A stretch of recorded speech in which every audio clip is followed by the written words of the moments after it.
Hello, hello, hello. How are you guys? Let me know. I don't see anybody in the chat yet, but if you are watching, don't forget to say hello. Let me put my little banner up.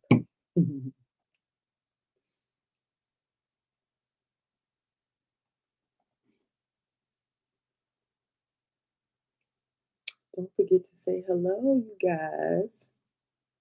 I love it when you guys talk to me in the chat. So, hello, hello.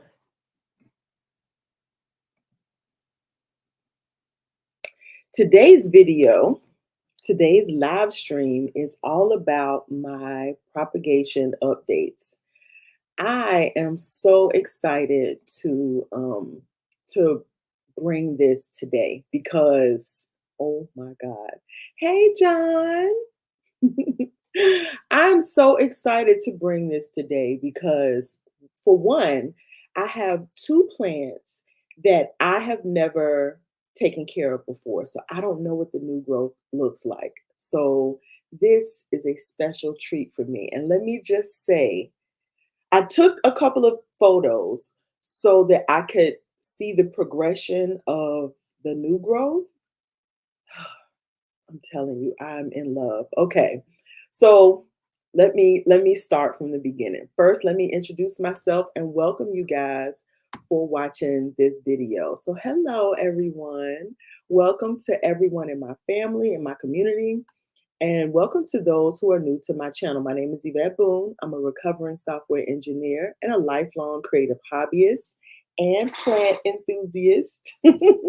And we talk all things plant here. We love plants, okay? So, and I love propagating. And I have about maybe about 4 or 5 different plants that I want to show you the propagations that I've been doing and give you an update. So a couple of videos ago, I cut my Hoya. My Hoya, I have a couple of Hoya that I've had for several years, but wasn't really growing that well. And that was bothering me. Let me tell you, I'll say this much. I don't say many things matter of factly, or maybe I do, but when your plant is not growing, there's something wrong, right? Now, some plants grow smaller. That's not what I want to say. Some plants grow slower than others, but for the most part, you should see some level of growth on your plant. I had these plants for about 2 years. For 1 year, nothing grew. And if it grew, I missed it, but I was watching, I was paying attention. So I decided I have all these long tendrils, and I'm talking Hoyas now. I have all these long tendrils. I can't figure out what's going on. I'm going to cut it. And so I cut it. And I had never propagated my Hoyas. Well, for one, I didn't cut these plants. I didn't cut all of these plants just to propagate. I feel like I'm all over the place. I didn't cut these plants just to propagate. One, I wanted to spark some new growth. And that's, let me tell you, cutting your plants is going to spark some new growth, regardless of whether it's the mother plant or the cutting. So I cut these plants. Most of the cuttings that I did, I threw away. I didn't even bother to propagate all of them. Some of them I did. So let's start with the little video. I have a little video footage or some pictures that I want to show you guys on. And let me remove this banner right quick. Let me show my little skills, or maybe not. Hide current banner. There we go. Okay. Ooh, I feel like I'm in the way. Okay. Um, So let's play this little bit of footage. Let me see if I can go back to the comments. Okay, good. This is perfect. And this is my puba calyx.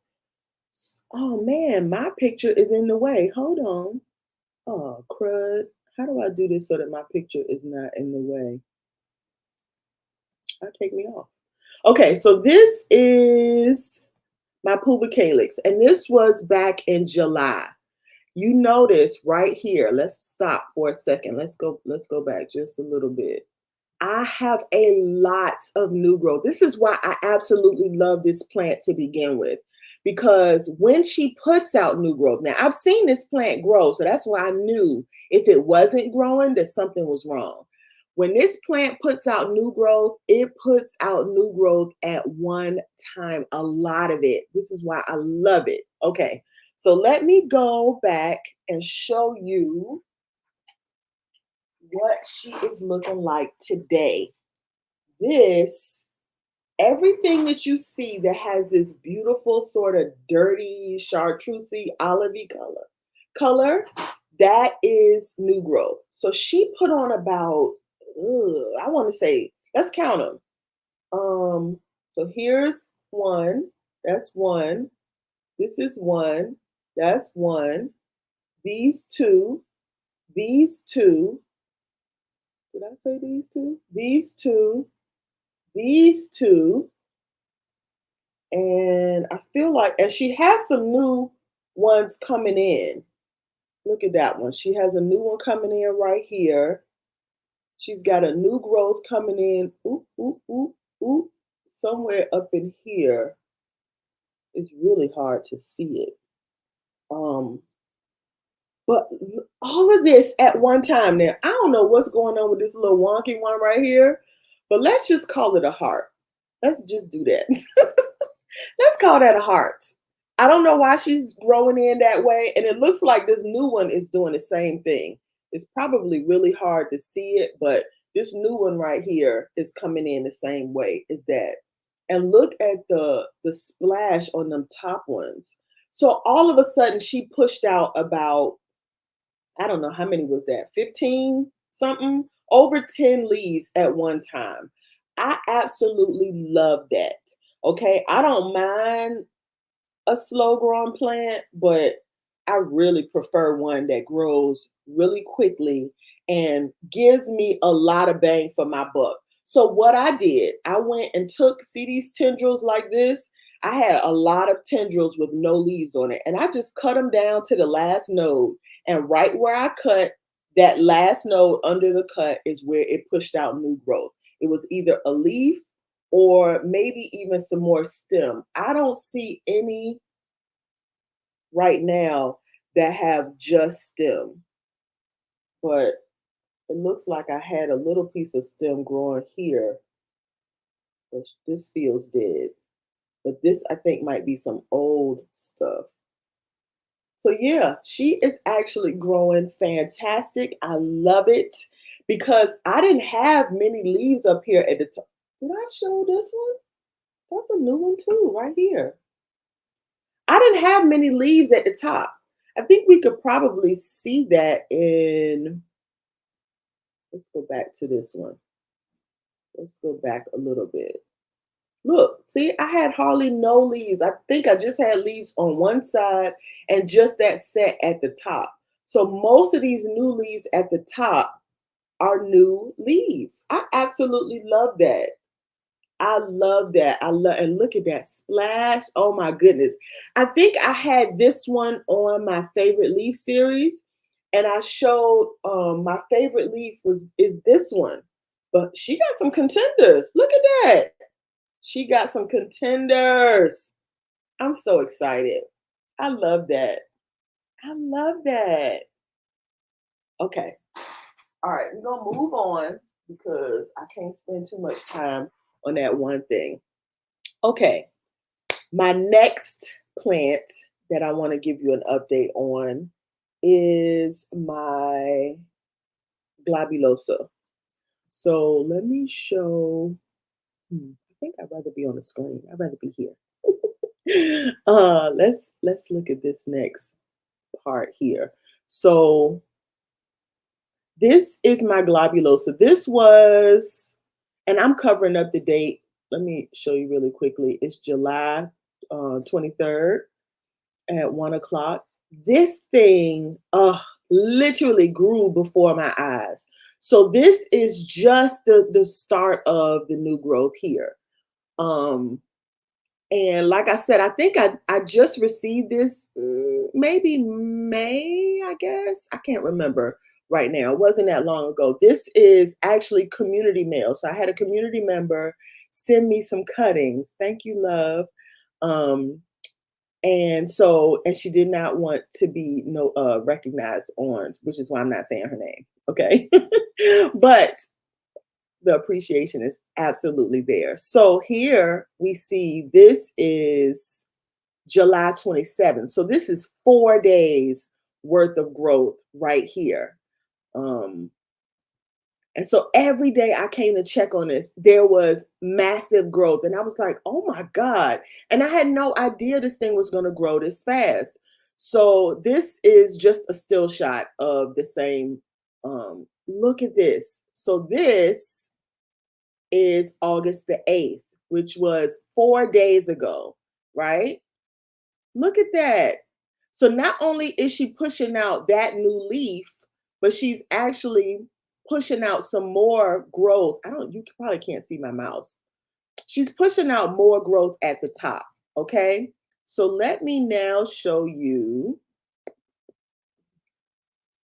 what she looks like now. Oh, look. This was 4 days worth of growth. That is crazy. Look at that. And I guarantee you, by the end of the week, she's going to be even bigger. She's going to be even bigger. I cannot believe how big this growth is already. So you see the size of her leaves. So what potential she has to grow. Now, I'm pretty sure that this leaf here is probably not going to grow as fast, or no, it's not going to grow as big as these. I'm thinking the first one is going to come out a little small, right? Hey Rachel, how are you? Hey love. I think this first one is going to come out small and then it's going to get bigger. That's my hope. But she's already pushing out the next leaf here. So let me tell you what I have observed from these Hoya. And thank you, Rachel. She is gorgeous. I'm assuming you're talking about the plant and not me. But if you're talking about me, let me know. I'm just kidding. So what I have observed about these Hoya, when they are pushing out new growth, you cannot skip on their watering. I know Hoya have this bad reputation of can go without water or don't need water. But baby, let me tell you, I don't know if it's just the Hoyas that I have. Thank you, Rachel. I don't know if it's just the Hoyas that I have, but when they are pushing out growth, whether it's a new leaf or flowers, whether they're blooming, don't skip on the watering. And I'm going to give you several examples of how I came to this conclusion. Okay. So you remember a couple of, I would say maybe months ago now, I cut my Australis. So this is my Australis. My Australis used to live on a rope up here. So what I did was I took a piece of burlap rope and I just wrapped the twines of the Australis on it, and it lived up there near the lights. It was okay. It did not grow much. It grew a whole lot before I put it up there. And then it grew a little bit after I put it up there. And then I didn't see much growth. Nothing was dying, but nothing was growing either. So I decided to cut it, reroot everything, and start again, and maybe do a bushy plant instead of one that vines or drapes over. So that was my goal. I cut the plant. Oh, I got, sorry, pot stuff all over the place. I cut the plant and I decided that I wanted to cut small pieces because I wanted a bushier plant. And I know this Australis grows fantastic. So I cut the plant. I had a lot of material. This is only two propagations, but I have two more over there and they're full of this. And then I decided to experiment because Hoya push out a lot of tendrils. And I know a lot of us sort of complain that sometimes they will push out tendrils and they won't have any leaves on them. I cut the tendrils, put them in the water, They rooted, I put them in the soil, and they grew leaves. So this is a whole cup full of leafless tendrils that I rooted and now has become a plant. So back to the topic. The topic was when your Hoya starts pushing out new growth, not to miss waterings. This is considered dry soil for this soil that I have. And I can show you a comparison so you can see the color difference in them, right? So I normally would let this go dry with no problem. Of course, it wasn't growing, but I would let it go dry. It wasn't dying, so I thought it was okay. So I let this go, excuse me, I let this go a little too dry, and look what's happening. See, this leaf is yellowing. This leaf is not yellowing because it's old, because the plant is not old. Excuse me. The plant is not old at all. It's yellowing because I let the watering go and didn't keep up with the watering. I'm trying to see if I have another one over here. Oh, I got plant material everywhere. So that poor little pot that I have the Propagations in has like fake moss on the outside, and it's starting to fall off. So yeah, if you don't water your Hoya while it's blooming or pushing out leaves, you might find that you have some yellowing leaves. So that to me is a real hint, right? Like that's a um real life example. I have one more. Let me go get it really quick. Hold on. So don't do that. Don't do that. Don't, don't do that. They love on each other so much. Okay, so this is my Hoya Louis Bois. I call it Louis Boy, but it's probably Louis Bois. And she's so pretty. Now, she was doing fantastic. This is another thirsty one, right? She has been pushing out. She has grown so big, so fast. And I thought I was keeping up with the water. And when I say thought I was keeping up with the water, and I'm watering this once a week at least, right? So I'm thinking, no big deal. Everything is growing. You see how I have this shoot here that has no leaves on it. Guess why? I didn't water. I saw it was dry, and I said, okay, it was probably Friday. I said I'll water it Saturday. I might have waited till Sunday, and she started dropping the leaves, and these were baby leaves. So you see, I have baby leaves at the end there, right? Oh, is that? Oh, that's not helpful. I have baby leaves at the end. If you look at the leaves on here, Hoya does this weird thing where the leaves start getting this really funny color into them. And that's when I know they're going to fall off. They're going to die. So, yes, she is getting a bit of sun. I mean, light. She's getting quite a bit of light because why not? And I'm watering this at least once a week. She has a decent sized pot. It's not like she's in a super small pot. And mind you, this little cutting last year was little, small, two little small pieces. And so, yes, she has grown quite a bit, but I'm noticing if I don't keep up with the watering when they want to be watered, then they will one stop growing. I haven't seen any new growth on this one. This is the newest new growth here. That was doing fine maybe 2 weeks ago. Last week I started losing leaves on this, and I think I'm gonna lose this leaf here. So here is my other Hoya Bella. This is the one that I just cut. So this is another little update that I didn't have planned for today. But this is another little update. I cut this one because you remember she was tripping. She was tripping real hard.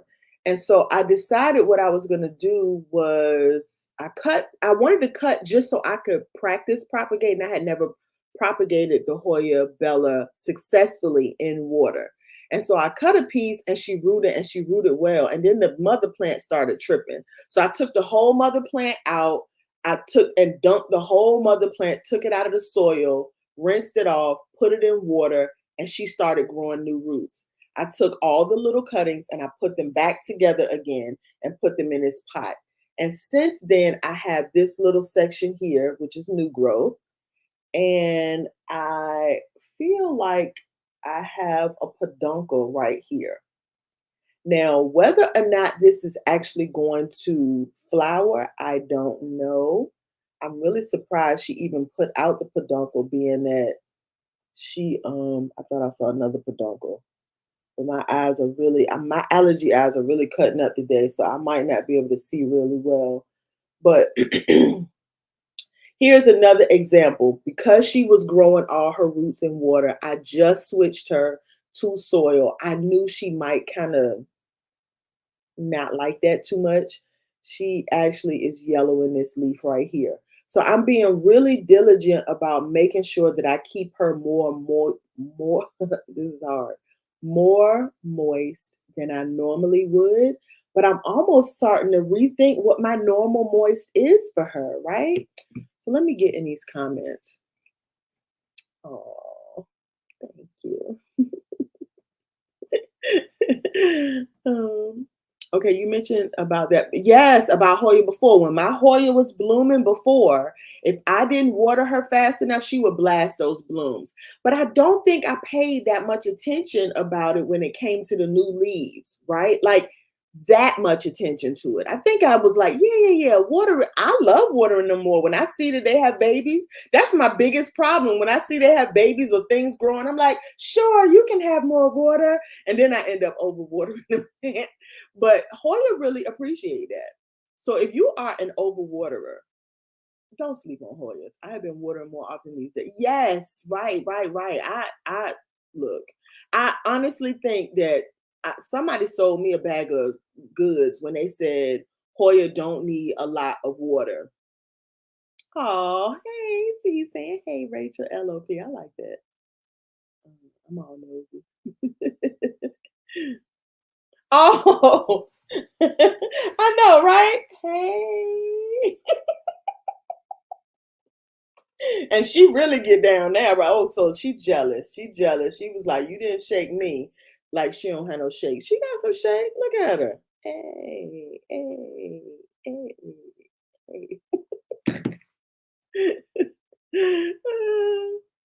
Oh, I love it. Hey, John. Hey. Okay. Um, mm, three rooted cuttings. Hmm. Wait. Oh, how is it mystery if it's rooted? So it's tendrils? Tendrils, no leaves. Is that what it is? Give me more details. Give me more details. Okay.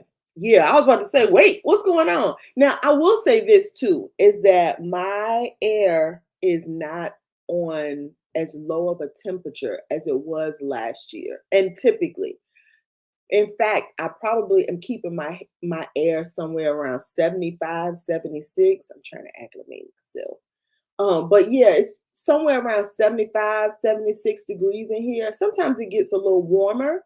So I'm pretty sure that is why most of my plants have needed more water because I've had to water my aglaonema more than twice in the last 2 months, and that's not normal. I mean, as big of a pot as she's in, I don't typically water her, but maybe once a month. I've had to water her, oh gosh, I want to say at least 3 or 4 times this season to all together. So I that I do realize is playing a role in how much I need to water these plants. Okay, I'm confused on when to water. A friend told me not to water my ficus too much, but the leaves turned yellow and started falling off. Okay, did I get bad advice? No, you didn't. But this is the thing about advice, especially when it comes to plants.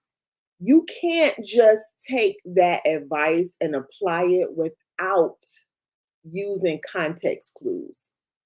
A yellow leaf does not mean that it's overwatered. It's not a automatic indication that it's overwater. because a yellow leaf could mean underwater. It could mean that it's old, right? So, first, you have to know what your plant loves. Second, you need to use context clues. Like you just can't go in and say, oh, this leaf is brown, so it must be overwatered. You have to do other things. You have to check the soil. Is it wet? If the soil is wet and your leaf is brown, it's probably a better chance that your plant is overwatered versus underwater. But it also could be pests. And this is the one thing that I really hate about plants is that there is no cut and dry way to get to the solution. And I think that's what most people want. They want a down and dirty, quick and easy. If it's this, then it's that. And it's not always that clear. So, which is why I love common house plants because they are a lot easier to care for. So I'm already biased when it comes to this question because me and ficus don't get along. Ugh. But I will say this much. What I do remember about ficus, and you guys can help me out, John and Rachel, is that they like a lot of humidity. And so, and it depends on what kind of ficus it is too. So that's why it's hard to give you just say, oh, that was bad advice because it wasn't bad advice, but you have to use it within the context of what's going on, right? You can't just say, oh, I have a yellow leaf, it must be underwater. Or, oh, I have a yellow leaf, it must be overwatered. You have to kind of do some other investigations, right? Look at the plant, make sure to see if the plant is sitting in water, see if the roots are dry. Is it super dry? When was the last time you watered it? Check for pests, right? So there's a list or a way that you approach it so that you can eliminate. The way you know whether or not it is this is that you eliminate some other things, some other obvious or some other reasons it could be, because that yellow leaf could be all of those things. It could be underwater, overwater, old, past. It could be all of those things, right? And so you want to eliminate some. And so when you do that, then you get closer to the answer. It's not going to always be one to one. You might be thinking, oh, well, I don't see any pests, so I don't have any pests, but it could be pests in your soil, right? So really, and I hate that. I wish there was a way. I wish I could be the fairy godmother of plants and just wave my little magic wand and be like, poof, that's the answer. But it's not cut and dry like that, which is what makes plants fun, but it could also be frustrating. So what I would do, Mimi, is I would take and try to eliminate some of the obvious things. um, Ficus are one, they're very vocal. The ones that I've had anyway, they're very vocal. And so they will let you know that they're not happy. But then you have to put your little science gear on and figure out why they're not happy. When was the last time you watered it? Is it in the right location? Is it near a draft? Do all the things to kind of eliminate some things so that you can narrow it down so that you can solve it at that point. I hope that helped. I hope that helped. Okay, wait. Did I miss something? Oh yeah, I probably did. Hold on. Let me go back. Blue mat watering system. I don't know. I don't know what a blue mat watering system is. If it's an irrigation system, meaning that it will water your plants for you, like if it's a time situation, like you can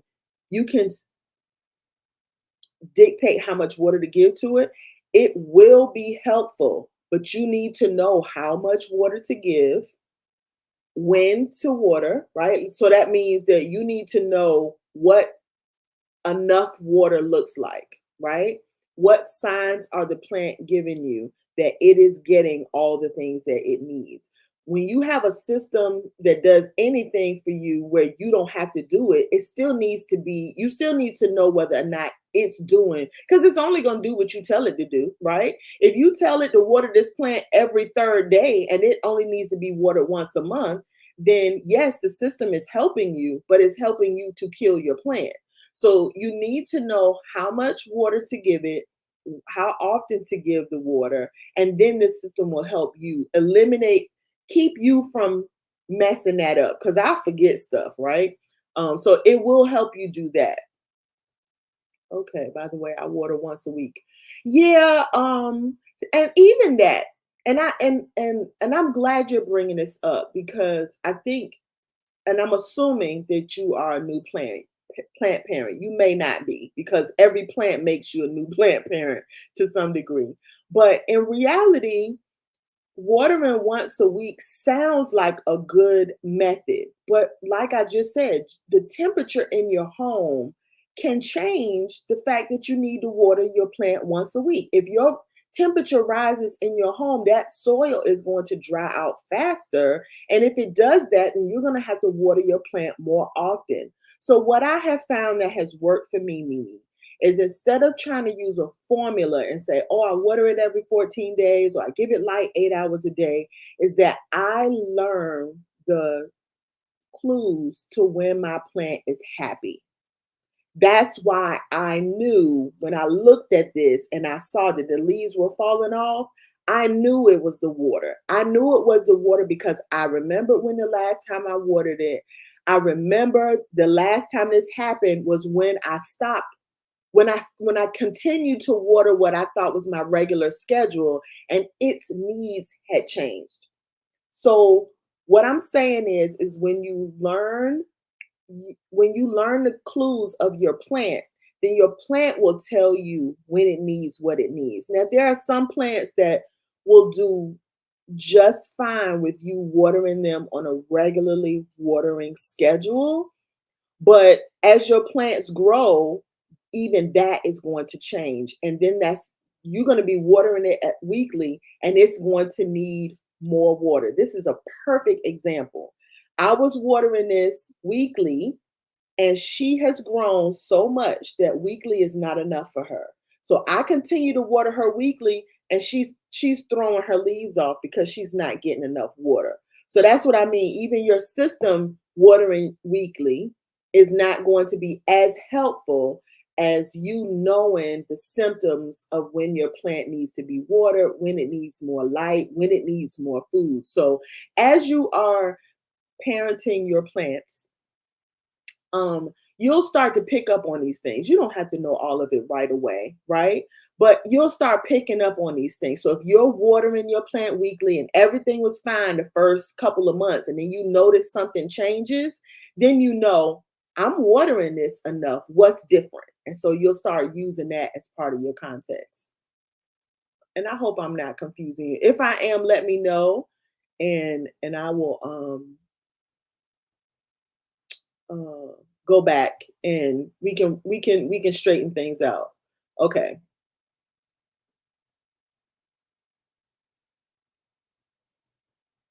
Ooh, I got oh, so you okay? So you received these Hoya, and you don't know what you're gonna get, but I received. Ooh, Billabota, Billabata. Do I know what that looks like? Cordata. Ooh, and a no ID. Okay. I love that. Now, you have ones though that you definitely know the difference because you have different leaves. The Shepherdii, I'm probably saying that wrong right now because my brain is broke. Billabota, Billow, Bill, mm-mm, I'm not going to try to do that again. And a no ID. Okay. Ooh, so you definitely need those to uh bloom so you'll know what it is. No, I got four. Okay, did I do that one already? Yeah, I did. Okay. Thanks, Rachel. Yes. Okay. It actually turned yellow and fell out when I stopped watering like I usually did. I'll stop listening. No, to be fair, I don't think that your friend gave you bad advice. It, like I said, you just have to use it in context, right? Um, you just have to use it in context. I don't think that it's fun to care for plants if you don't You got to keep some of the data in your head. You got to keep up with some of the things because otherwise, all the advice that you get is valid, but it might not apply to your situation. But if you don't know what your situation is, you don't know. Because a leaf, I literally, and I was supposed to take a picture of it and I forgot.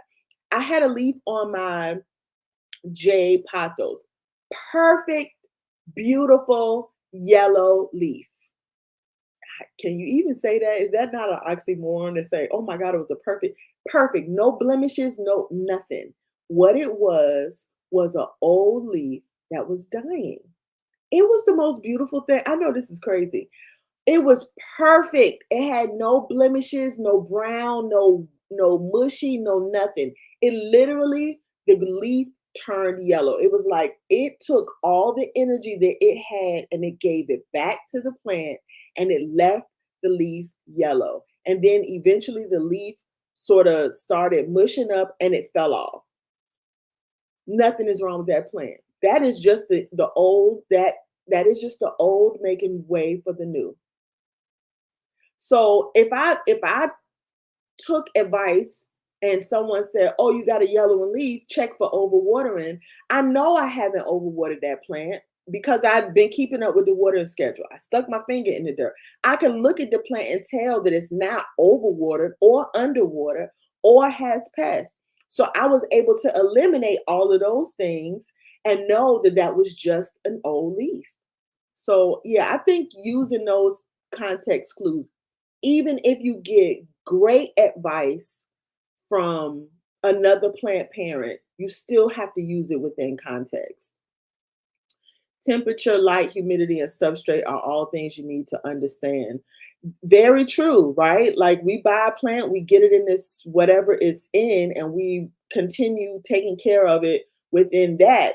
But all of those things together make up the care for that plant. I can change one of those things, and it's going to mean I can't water it the same way anymore, right? If I add more light to my plant, then I can't water it once a week anymore.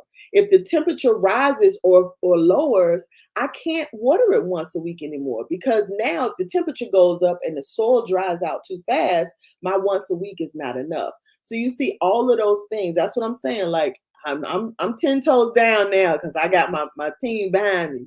But yeah, I really you have to kind of use context clues. And that's all part of the fun of it, right? But I will say, if you're a new plant mom, ficus are not confidence builders. They are not. Okay. Well, I'll say this. It hasn't been for me. Um, so if you want something to help you figure out how to spot the signs, try using a different plant, something more friendly, like a pothos, like a syndapsis, that will give you the experience of knowing what it looks like when a plant leaves turn yellow and it's a good thing, or when it's overwatered or underwatered. And the more you have these experiences, the more things will come to you. Because, like I said, every time you get a new plant, you are a new plant parent for that plant. So absolutely. It may not be one thing. It could be a combination. That's true. It could be light and water and temperature. Absolutely right. That's absolutely right. And definitely when you change that one thing, it's going to alter those other things, right? Definitely for sure. I mean, I got way too many examples in here. Every one of my plants is an example of me changing one thing and it changes the other. It creates that, like she said, a combination of things that now makes me have to move differently. Okay, so let me get back into. Oh, what, did I miss something? Oh, girl, yes, you did. You way down here. Ooh, ooh, ooh. Hey, Jackie. Oh, y'all saw that fungus net or fruit fly or whatever it is. Doing some plant watering. Okay, I love that. I love that. Everybody speaking to Jackie. Blue mat is supposed to check the soil moisture and wick water. Huh? quick water out of a container of water, but I still check the soil. Yes. Okay. So I love these new features. Well, I don't know if they new.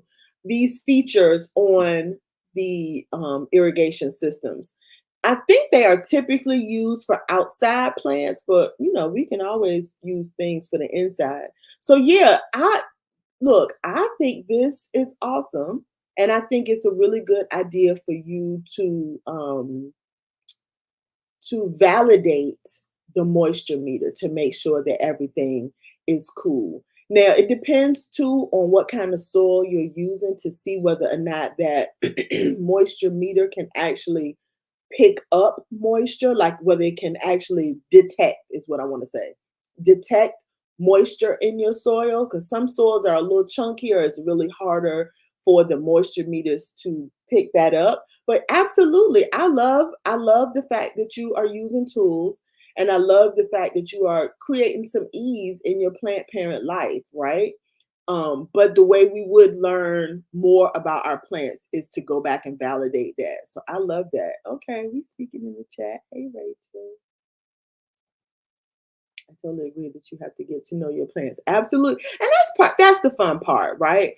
I I don't want it to sound like it's a chore, like it's like, oh well, you ain't gonna be able to keep this because look, I have plants right now in my collection. That Monstera Peru, if you ask me today how to recreate a beautiful Monstera Peru, I have no idea. She has been staying alive on her own accord because I'm doing things and whatever I'm doing is working, but if something goes wrong, if one of those things change, I don't have a real handle on what she looks like when she's not doing well because one, I haven't had her that long, and two, because she just I tried to propagate her and she was like, no ma'am, no ham, no Sam, no bacon. You're not propagating me. So I was like, okay, I don't know.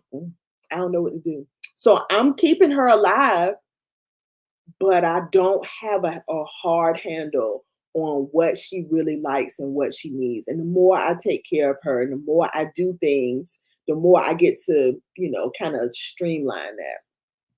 I love that you guys know each other.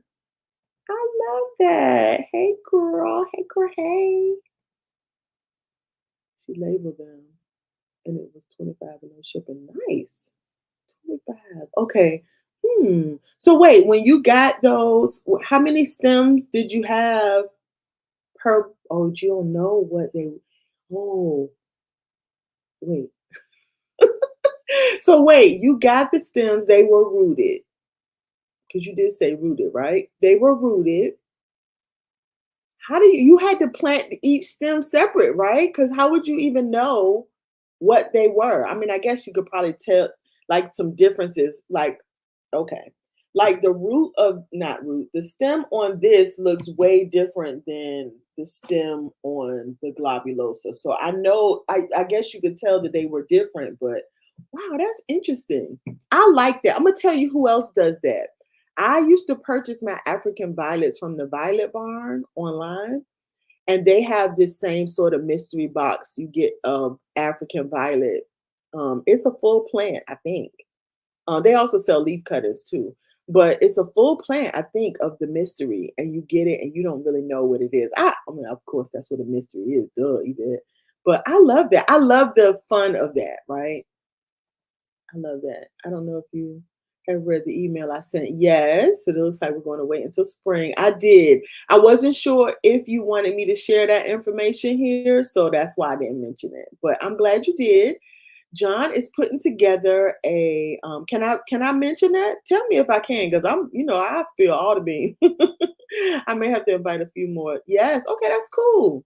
That is absolutely cool. Now I'm not sure if I will be able to do a physical show depending on where it is, but let me know. I'll see what I got going on. Hey, Mona. Hey, Mona. Hola. Yeah, let me know if I can talk about it. Um, let me know if I can talk about it because I don't want to spoil nothing. Oh, you know what, Rachel? I'm gonna tell you who else might be who might be breaking up with me as well. Me and this Sterling. I'm gonna show you her really quickly because I want to get back to the good stuff. This isn't bad, but it's not great. It's not fantastic. I don't know.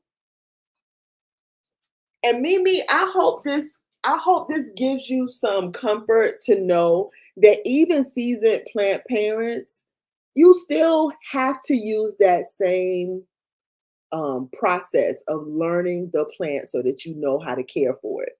So this is my Sterling. She is pushing out new growth, as you can see. She was cut. She got new growth all over the place. She got a little piece right here.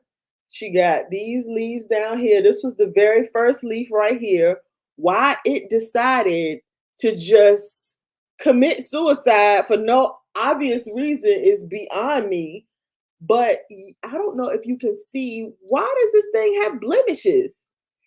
This thing, when I tell you it gets the royal treatment, for one, it's getting morning breath every day.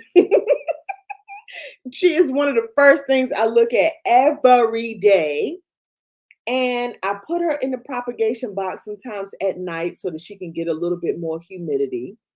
She got good soil. Why does she have blemishes on her leaves? She is a brand new thing.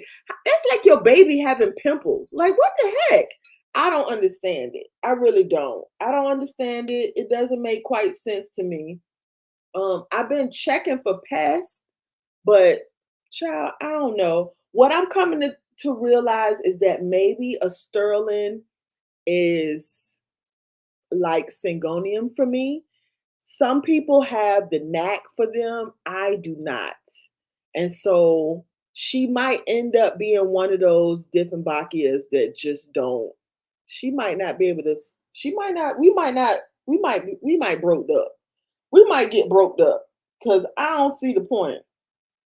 If I'm giving you the best of what I got, and you still coming up with reasons to have blemishes and all of that, I don't like it. I don't like it. I don't like it. I don't like it. So yeah, me and the Peru, I want us to have a good relationship. He hanging in there for right now. I might even make him a he. He hanging in there for right now, but I can tell you at any moment he might be like, you know what, I deuces. I ain't got time for this fool la la. Because sometimes I will forget and I'll go in there and I'll water it and I notice it perk up. And I'm like, I didn't even think you were like, drooping. What the heck? So she got one long, like it's a tendril, probably about a good 6 or 7 feet, no leaves on it. And it looks like it's got a leaf coming in on the end. I don't know, child. I don't know. I don't know. I don't know. So yeah, John, let me know. Um, okay, so it's not just me, right? Beautiful plant. Oh my God, the leaves on that thing is phenomenal. But baby, I don't know. Here we go. It's an online swap. Yep. Been talking to me and two others, and it might be fun. Might be fun having more. I'm working on the logistics and everything right now. I'm using IRL swap for the basics in real life. Oh, in real life. I was like, wait, is this an app? I have not had coffee or breakfast, so y'all about to get a real treat today. The shenanigans gonna be on 100. Okay, perfect. Okay, so yeah, we John is getting together a swap. Now, what I don't know, John, is whether this is an in-person swap or a online one. So yeah, definitely logistics are going to be important. Important. Hey, Mona. Yeah, Sterling cutting the fool. She cutting the fool. He cutting the fool. Them cutting the fool. I don't know. Cutting the fool. Okay. Cutting the. Hey, Mary Love. How are you? Girl, your birth month is over. Can you live? Oh my goodness, July is over. I can't. Oh no, what's going on? Hey, see Charlotte. Oh, everybody's speaking. I love that. I love that you guys know each other. I love it, love it, love it, love it, love it, love it. Okay, base, that basic autocorrect is crazy. What we talking about? Okay, I'm using. Okay, okay, okay. Yeah, yeah, yeah. All right. So yeah, let me know because I definitely um have what and it depends. I think I have more common plants, but I'm pretty sure maybe someone might want a piece of my plant, just like I would want a piece of their plant, but not because they can't get my plant or get that plant from just about anywhere. Yes, I love it. Oh, now I had a Monstera delicioso, and she did really well. I'm gonna tell you what happened though. It grew so big that it became a hassle watering her. And partly because one of the things that I do with my plants is I take them bad boys, especially in the summertime. I take them in the bathroom and they get a shower on a regular basis. You know how when your kids growing up and you be like, "Ooh, you need to get in a shower immediately." I have the same energy when it comes to my plants. The little buggy boos be doing stuff, and so I'm just like, we wrenching all them off. So I take them to the bathroom on a regular basis and shower my plants off on a regular basis. So yeah, they get a regular shower. I think it does well for their leaves. I think it does well for any kind of pest that might be on there. I rinse the pot. I do all the things. Another thing too is I also run regular water through my soil because I'm using a cocoa core based soil, and I used to do it even when I used a peat based soil. Is that I tend to want to rinse away any kind of built up salts or minerals. So I do a lot of rinsing of my soil in the summertime. So my plants get a real treat in the summertime. It's just like, and I live in an area where it rains a lot. So I'm like, if you was outside, you would have been getting a whole lot of rain anyway. So you finna get all this. Ooh, two. Okay. Yeah. See, it's not just me. They are finicky. And I honestly only really wanted the Monstera Deliciosa. And then I saw the Peru. Everyone else's Peru that I saw online, they had little baby leaves. They would grow all this long tendril and push out a baby leaf. And I was like, ew, I don't want that. I mean, okay, you like it. I'm not mad, but I don't. And then I go to Walmart and they got one where the leaves are like this long. And I was like, oh, what? So I bought it. I got it. I got suckered in. I did. And she been cutting the fool ever since. Now, one thing I will say is that when I tried to propagate her and she didn't respond, I was like, girl, you finna get the boot. But then she didn't die and she was like, okay, she wasn't giving me any problems. But I will say I'm gonna try one more time to get her because if my plants don't thrive, I just don't. I'm not interested. I'm gonna try one more time to get her to do what she need to do, and if not, I don't know. She ain't dying. Oh, thank you, Mary Love. Please, okay, for sure, you guys. If you are liking this content, don't forget to give it a like. And everyone here is subscribed because we are family. But if you are watching and you're not subscribed, go ahead on and subscribe. Our community, you can see our community is amazing here, okay? There is no shade, there is no tea to be drank. There is nothing but love over here. So I absolutely love this community. Don't forget to hit that bell, you guys. Because it seems to me, it feels like my lives are random. Like it may seem random to you. It doesn't feel random to me, but it may seem random to you. So for those that may not know, I send out a newsletter. Now I'm going to commit to once every season. But if you are on my newsletter, you know I send out more than just one every season. And sometimes if I'm going live, especially if it's super planned in ahead of time, I will send out an email to let you know that I'm going live and, kind of give you the subject just in case you wanted to stop by and say hi and chit chat with us. So, and of course, I send little shenanigans. And I was really thinking I have one more little surprise that I want to add to the newsletters because I think it will be a nice little touch. So stay tuned. I'm going to be doing some new things there. One other new thing that I wanted to mention here is that this month I am doing 30 days of my favorite leaf series on YouTube Shorts. I put those videos out at 4 p.m.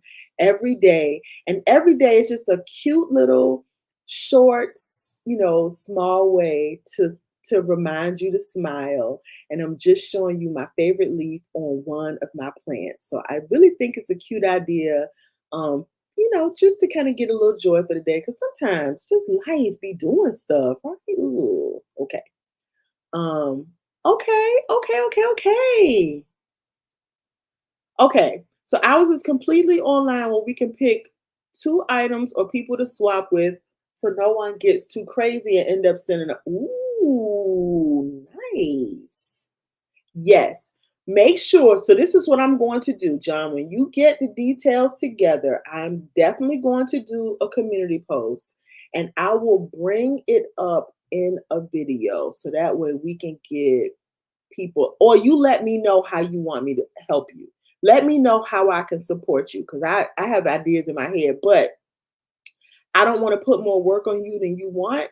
And I don't want to take on no more work than I want. So let me know how I can support you, okay? Oh, you going back to work? I'm sorry, Mona, but I'm glad you dropped in. I'm glad you dropped in. Oh, thank you. Yeah, don't forget to press the like, you guys. Ooh, yes. Let me tell you, right? And you see, I got one in here. I didn't turn mine on last night. I don't use it every day. But once I see one, then I turn it on because they can multiply with no problem. And they don't have to multiply in your plants. Let me tell you. Any place there's a little piece of water where they can push out them babies, they gonna do it. So there's that. But yeah, that thing works phenomenal. I love it. I love it, love it, love it, love it, love it. So if you guys are looking for, one of them little things that's gonna suck the little buggy boos in and trap them, and you ain't got to try to kill them, it works really, really well. I really do enjoy this thing. I will buy it again in a heartbeat. All right, Mona, have a good day. Back at work. Before these babies into my space. Right, definitely. And you know what, Marilyn, I have I use mosquito bits. Now, I think Rachel, you tell me, you let me know. I remember you mentioning one time that you spray on the top of your soil. And I think it's mosquito bits and water, right? But if not, let me know. And I tried that one time. I had like a little I saw one and I was like, look, I'm gonna take this because I had some mosquito bit water left over and I just sort of like sprayed the top of my soil on a couple of plants just in case it was in there. But typically what I do is I will take mosquito bits and use it as a tea and I will put it in the water and then I just take that water and put my nutrients in and water my plants with that. I was doing that every day for a very long time. And then I stopped. And the reason I stopped was because I hadn't been seeing any, but I also just hadn't had any. Now, here recently, of course, with the summer, you opening the door in and out, you got fruit coming in and out. They're just there, period.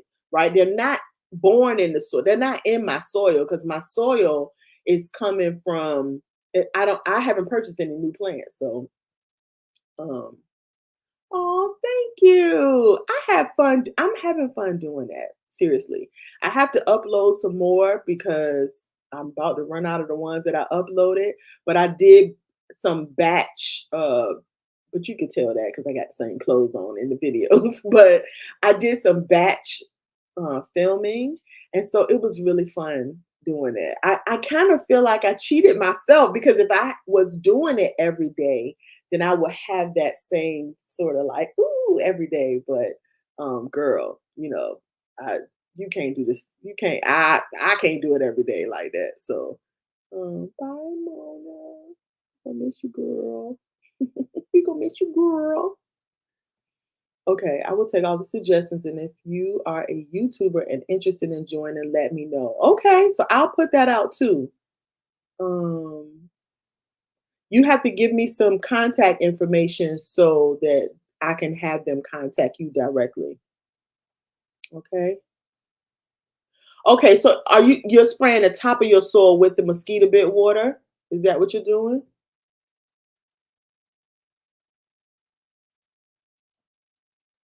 I use BT Monterey. It's a liquid concentrate. That is the active. Okay, okay, yeah, yeah, yeah. Okay. All right. Yeah, I'm doing is making that liquid, right? And I would dilute mines enough to where I could water my plants with it on a regular basis because it doesn't do anything to your plants. But it does sort of like saturate your soil so that anytime they lay their little eggs, it kills the eggs. And I wasn't sure if it killed the mosquito bits on contact, but I know that it will kill the larvae and the eggs or whatever. Right. Okay. You make a tea. Right. And I don't know why I was doing it regularly all the time. And I don't know why I stopped. In fact, I have the rain point irrigation system and I have a water reservoir over there. Look at me saying the word good. I have that water sitting over there. I'm not gonna try it again. That water sitting over there and nothing is in it. So I need to throw one or two of them little mosquito bits in that because it actually has a filter on the end of it. So when it goes to pull the water out, it has a filter on the end so it doesn't get any junk clogged up in it. But those mosquito bit tea, like when you make that mosquito bit tea and it sits for too long, ooh, that thing got a stank to it. Okay. Um, I have a list saved on plant list and more no apps. Okay. For new plants, right? Is that what you're talking about? New plants to get? Because I got a whole list for you, honey. I got a whole list. Or any of my post preventive sprays. I use liquid pest preventive as well. Okay, okay, okay. All right, that works. I'm trying to think. I think that might be the only thing I use on my plants to prevent pest. No, that's not true. I use diatomaceous earth on my plants. Diatomaceous earth is one of those things where it's like um think of it like glass, which is words are hard. It's glass that is ground down to a very fine powder. And so when it touches these soft bellied pests, it sort of cuts them up. I know it's gross, but it works. And so you can put it in your soil. And it also it's a help for your plant as well too. I can't remember off the top of my head what the help was, but it does help with pests. So yeah, it does. It stinks. What the heck is that? I don't like it. I mean, it smells so bad when you just like, no. Now it doesn't smell when you first make it, but once it sits up for a little bit, which is why I kind of didn't want to put that in the water over there because I was like, I don't want to be smelling that. Ew.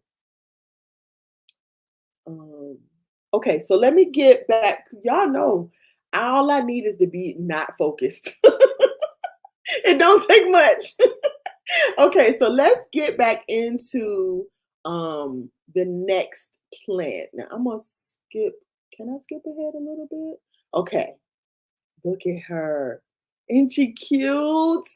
Okay, this is my Australis Lisa. And my Australis Lisa um has decided, nope, that's me, has decided that she wants to push out a peduncle. And I'm all for it. However, I messed up with the watering again. So here she is. And those are the two pink pretty leaves. Let me tell you something. If you like pink, Rachel, I know you do. And I know you got a beautiful Australis Lisa. If you like pink, pink is not necessarily my favorite color, but I love it on plants. I really, really do. Like that is the most special thing in the world. How do you kiss a plant with pink? And it's not where, oh, you're gonna have a pink plant because it only is pink when it first come out. It's like your newborn baby being kissed with a blush. That's what it feels like, right? So she pushed out the peduncle. I do see a little bit more development on it, but not much. Now, this plant sort of scares me because she got a lot going on in this pot.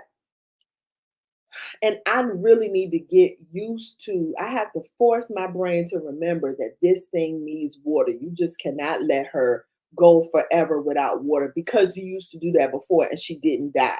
She wasn't thriving. And my point is to get her to thrive. So I have to water her more often. She got a lot of plant, and I'm going to pull this up so you can see the roots. She got a lot of roots in here, right? But if you notice, her roots are not as white as these roots. So see, this is another good reason to propagate because it gives you context.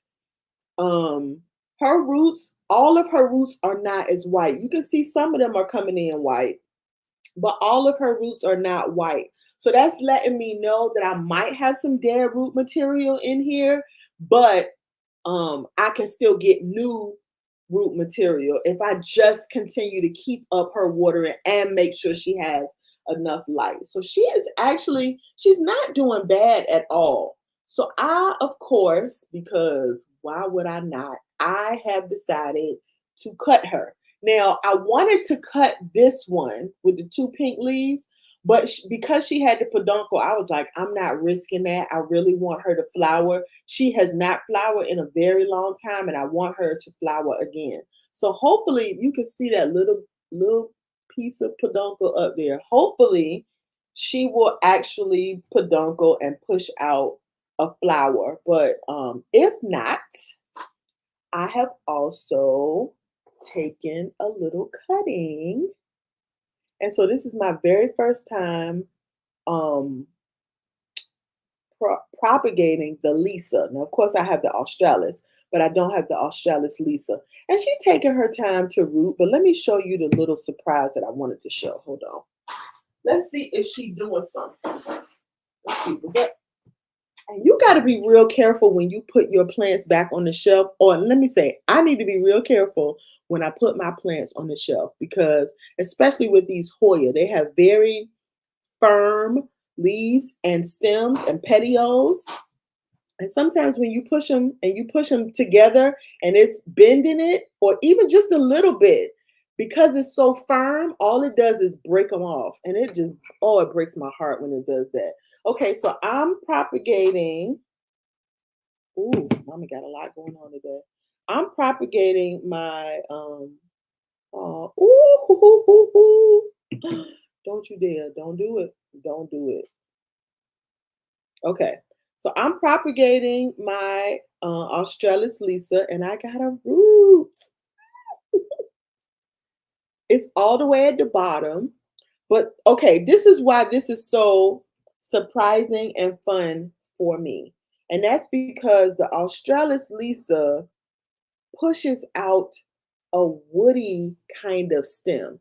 This stem is woody. Now this is a little softer because it's the very end, but this part here is a little more firm. And so it feels almost like, well, how am I going to get roots from something that almost is like a piece of stick?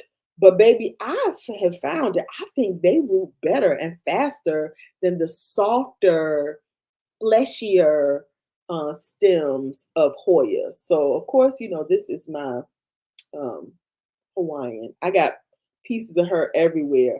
I'm gonna pot her up really soon. I think I kind of might want to do that on camera with you guys because I think she is going to be, once I put all the little pieces together, she is going to be fabulous. So this is my Australis Lisa. I'm gonna put her right here. And I'm gonna take this comment off because I don't want nobody to come in and be like, who smell bad? Who stink? Oh my God. Um, Hmm. Oh yeah, yeah, yeah. You make it the day of. Yeah, I do that too. Well, no, I don't do that too. I'm lying. I do it and I use it the day of, but if I still have some left over, which I typically do, because what I will do is even though I'm making a tea, I'm making it sort of concentrated. And I take that little bit that I have and I pour some into my juicy juice. So I have some left over. And so, yeah. And what I need to do, and I'm gonna tell you, I saw this is that's not what I want to say. I saw this on someone else's channel where they mentioned that they make the tea and they add it to their water, but they also take the mosquito bits out of the tea once it has steeped long enough. And maybe that might prevent the smell, but because I have a bag that has what I'm using is like a piece of stocking, like the pantyhose. I use the bottom of that, and I just put the mosquito bits in there and put that whole thing in the water and let it steep. And then when I'm done, I just take those out and throw them away. I just need to take it out earlier because I just leave it in there. And baby, let me tell you, that thing be in there cooking and stinking and carrying on. Oof, ugh, awful. Um, yes, most most Hoya, when those babies come in, they have some form of red on them. And if you have any white in the plant at all, you see it a lot better. If the plant is all green, you don't see it as much. Like you can see it here on my Hoya Bella too, on the ends, like on these leaves here. Stop moving, girl. She still want to dance. It's not time to dance. You can see the pink on those too. But even when the green ones come in, a lot of those, that's when you get that bronzy color. Why am I choking up today? That's when you get that bronzy color. I'm trying to see, do I have any here without spoiling it that have the, let's just get to the next one then. I'm gonna get to the next one because the next one is going to um show the coloring in. All right, so let's get to this one. Um, this is my Sigillatus round leaf. This was a gift. And as you can see, she got some new babies up here at the top. Look at the edge, and they're really small. When Hoya leaves come in, they usually come in and they're holding their little hands up like this, like they praying to the gods, right? And then that was the 23rd. I want to say, what is this? Let me hide this. What date is that? Okay, this is the 23rd. And this is another picture of the 23rd. You can see that little fuzzy leaf coming in close to the bottom middle of the screen. You can see those little leaves. And at the top left of the screen, you can see the little praying hands. You can see the shadow on the windowsill in the back. I love that. So this is a new plant for me. So I've never seen any new growth and what it looks like. And so this is another one that grew really, really quickly. So this is the 27th. This was 4 days after that first photo. And already I'm seeing more leaves come in because I didn't even notice it at first. And then I was like, wait a minute, something is going on here. Okay. Okay. What did I do? All right. Let me show you. Come back. Let me show you what she looks like now. Oh,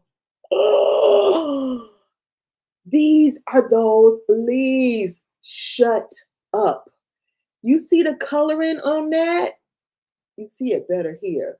You see how it has sort of like a bronzy coloring to like the base coloring of this is nowhere near as green as this. It's because most Hoya come in, their babies come in with that little bit of a red undertone to them. And it shows up as pink when it has white, of course. But look at the two babies right here. They got two leaves down there. Oh my gosh. So these two are new. These two are new. These two are new. And I want to say I saw some babies coming in somewhere else. Oh, I'm not going to be able to find them now because I want them so bad. Is this one? This is really soft, so that might have something coming in sometime soon. But I've got all of these babies coming in. I feel like I saw some more, but that is what, 6 leaves at one time? Okay, I cannot say this enough. Propagation is the way to go. Now, had I kept this at one strand, I don't think it was one strand, but I think I cut it. I can't remember whether I cut it once or cut it twice. But had I left this at one strand, I would have probably 2 leaves coming out, right? But when you cut it down, you have the potential of it producing leaves on each stem because each stem is its own plant and it's all getting the same good treatment. So it's going to push out a whole bunch of leaves at one time. I love this. I love this. I love this. I love this. And look at the splash on that. It is going to be amazing. And it didn't skip a beat. I thought maybe the leaves might come in smaller, but they don't. Another thing I love about Hoya is when their leaves come in, they come in small and they grow in front of your eyes. What? What? Can I have more of that, please? I love it. I love it. I love it. I love it. I'm showing off my little cup, my years of service. Gave them 10 years of my life, and I got a cup. Thank you. That has a crack in it, so I can't even drink out of it. So I use it to hold my plants. That's what you get for 10 years of your life working somewhere. Get out of here. I love it. I love it. Okay. What other? Ooh, I got one more. One more. Be nice. Play nice. I have one more thing that I wanted to show you. Oh, I one more. No, I'm lying. I got more than one more. I cut my Syndapsis. I cut this one here. This Trubia, Moonlight Trubia. I cut her. Let me tell you something. I heard when I first bought the Moonlight Trubia, oh, she's a slow grower. She doesn't grow as quickly as the Exotica and blah blah blah blah blah. Lies they tell. Okay? Lies.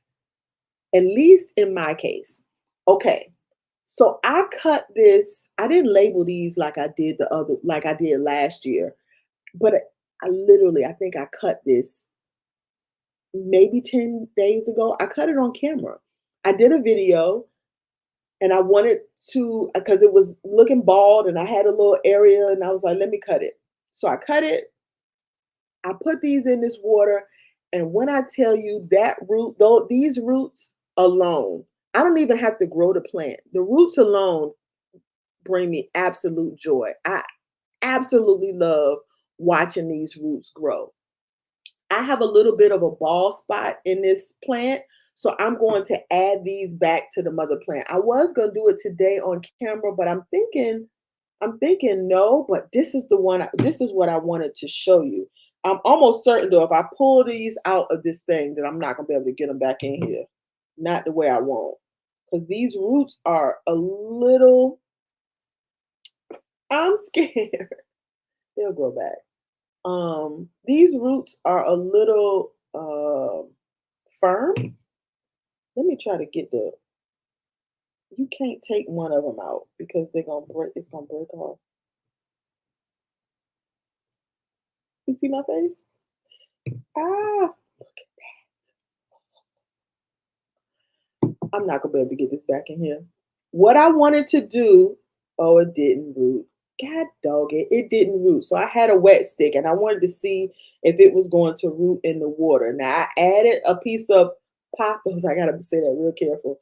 I added a piece of pothos in here to help that root because I already know the syndapses don't need no help rooting. They root just as fast as the pothos does, or even faster, I would say. So this is the roots on my pothos. This is actually the Hawaiian, but she's a little part that is not. And I'm gonna add this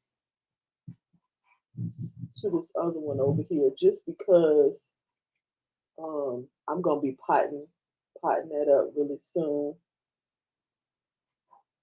And I'm gonna try not to break that, so I'm gonna take my time to do that right.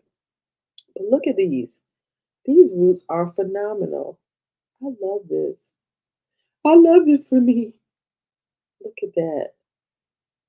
I love this. And I cut the crap out of it. I wasn't shy at all because I know that even a one node cutting of this syndapsis will root. It roots just as good. Oh, I do have one. Look. Ah! So this is a wet stick. So for those of you that struggle with rooting wet sticks, I rooted this in water. I can literally take this, put this in the soil, and it will push something out. So if you haven't seen that video, I cut these on camera and I was complaining about these little barnacles. I was like, what are these little barnacles on the side of this? Like you could see it here. I was like, these little brown patches. I was like, what are these little barnacles? This looks terrible. So I put it in the water thinking, we're going to see if it's going to root it beautifully. And I'm telling you, this has not been 2 weeks, I don't think. I don't think if it's been more than 2 weeks, I'll come back and update you guys. But I don't think it's been that long because I was on camera when I did it. It was mm, I can't remember, but this thing, oh, beautiful. So I'm gonna take these little cuttings and I'm going to put them. This gonna be hard pressed to put these in here, but and I'm probably not gonna do this on camera because it's gonna take me all day to do that. And this is not something two things I can do at one time. I admire people who can talk in coherent sentences and do another thing at the same time, right? I'm doing it though. Look at me. I'm talking smack, but I'm doing it. Look at that. What in the whole world, right? And look, the leaves on this, the stems are turning yellow. This was part of the reason why I was like, let me go ahead on and propagate that. At least I can get another plant out of it. My goodness, this thing is amazing. I love syndapses. Syndapses are quickly becoming my a top fave of mine for sure. Like I might have to go. I did a video on the top plants I would have. I'm pretty sure I had syndapses in there, but I might have to go back and just do alls and dapses. But I love them. Okay, so I got one more. Let me check the chat. I don't remember where I left off.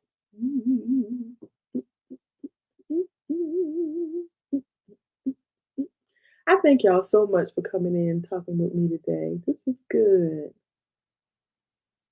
Yes. She a pink girl. Okay, red back leaves. Do I have? You know what? This one. Well, it's not red. It's not red. No, I thought I had one that has. That's the one thing I think I don't have much of. That's why I thought this was one because I was like, I don't know that I purchased any. I can't think of any red back leaves that I have. I think they are beautiful too, Rachel. Maybe my calathea. I think they are beautiful too. It's like red bottom shoes, right? And I can't do nothing with no red bottom shoes, baby girl. Mm-mm, you cancel that. Me and heels, we not friends.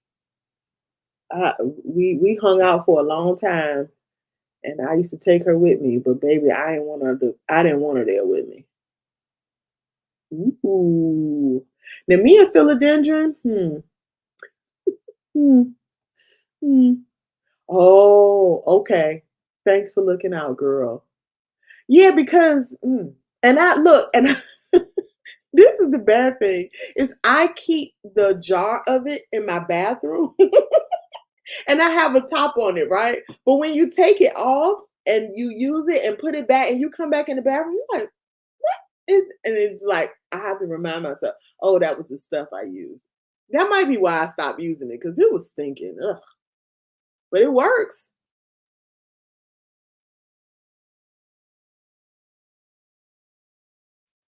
I don't think I know what this is.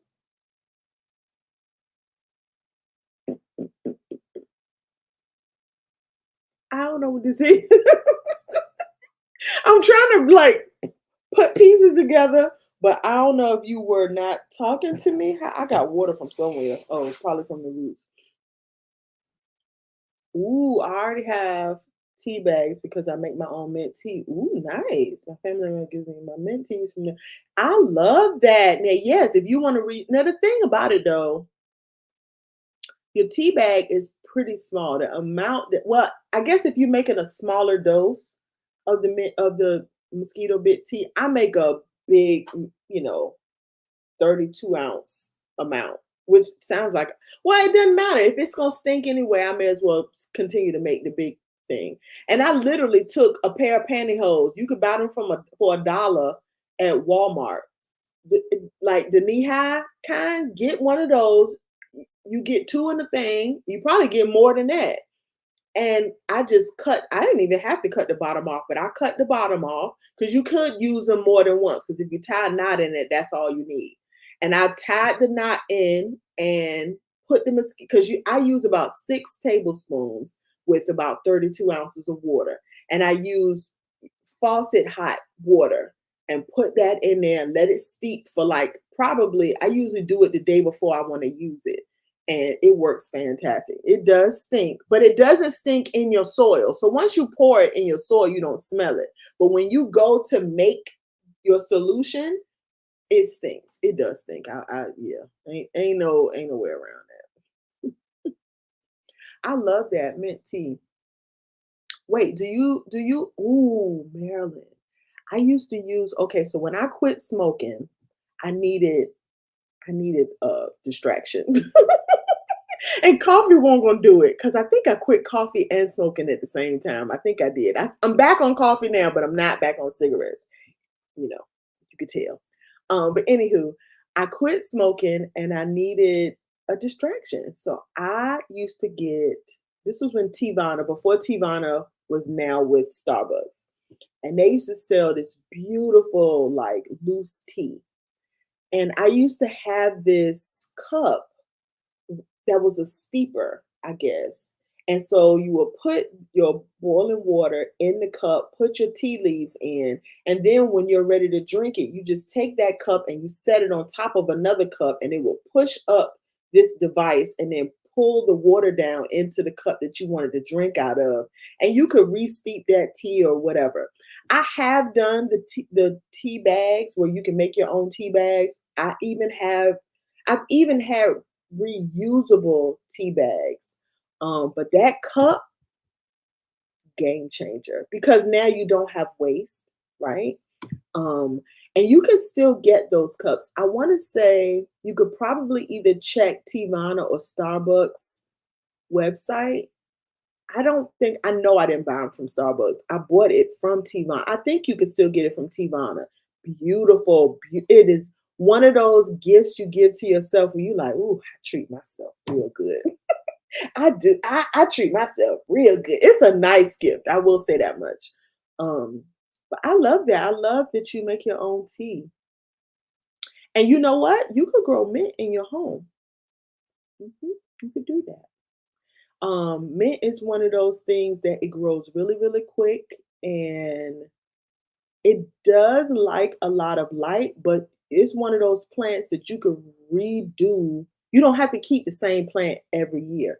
You can grow what you want to grow for a while, and then when it starts wooding up, you can then, you know, redo it. Because, I know somebody who used to grow mint in their backyard, and then the guy used to cut the grass and would chop the mint up. And before I mean, it will grow back so fast that she didn't stop him from doing it. She just was like, it's not worth it. And so it will grow back fast enough where she could go back and still harvest. But I'm thinking she was just harvesting for herself. But yeah, that's something you could look into, Marilyn. You could grow your own mint in a pot in your house on the porch. And where you are, you could definitely grow it outside in a potted pot. You know what I'm saying? A potted plant. Help me, y'all. Ooh, what? Which one? The sigillatus? This one? She's a cutie. She is a cutie. She was definitely a gift. And I am, you know what, Rachel? She does have a little bit of a pink back to her. Look at that one. This is a mature one right here. She does have a pink back to her. Maybe just the babies don't, but yeah, she does have a blush, a little blush of it on the back of her. I thought so. I didn't think I was tripping. And you know what? I have put this one under really bright light. So I think she might get a little sun stress. I'm not gonna say I don't like it. I don't sun stress on purpose.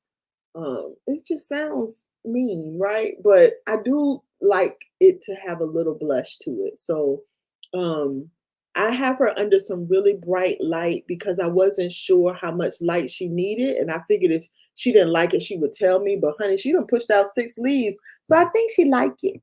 I think she like it. I have some too in clear ornaments that opens, and I may make some propagation balls. Ooh, wait. Wait, what medium are you using? No medium? Mm. That's the bad thing about being in the comments when I'm on live, because I can't get in like I want to. I be missing stuff. Jackie the Dark Lord was in my top two. Oh, you know what? I need to do a quick search on that and figure out what that looks like. Is that what kind? Is that a philodendron? How about I'm gonna do that right now? Y'all will watch me.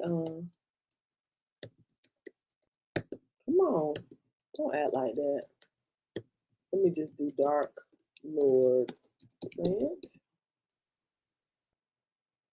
It's a philodendron. Ooh, okay. I see that. I like that. That's pretty. That's pretty. Okay. I don't do well with I need to go back to school for my philodendrons license.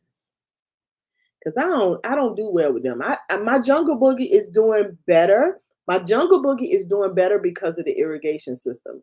I still need to tweak it a little bit so that I can get it to water enough.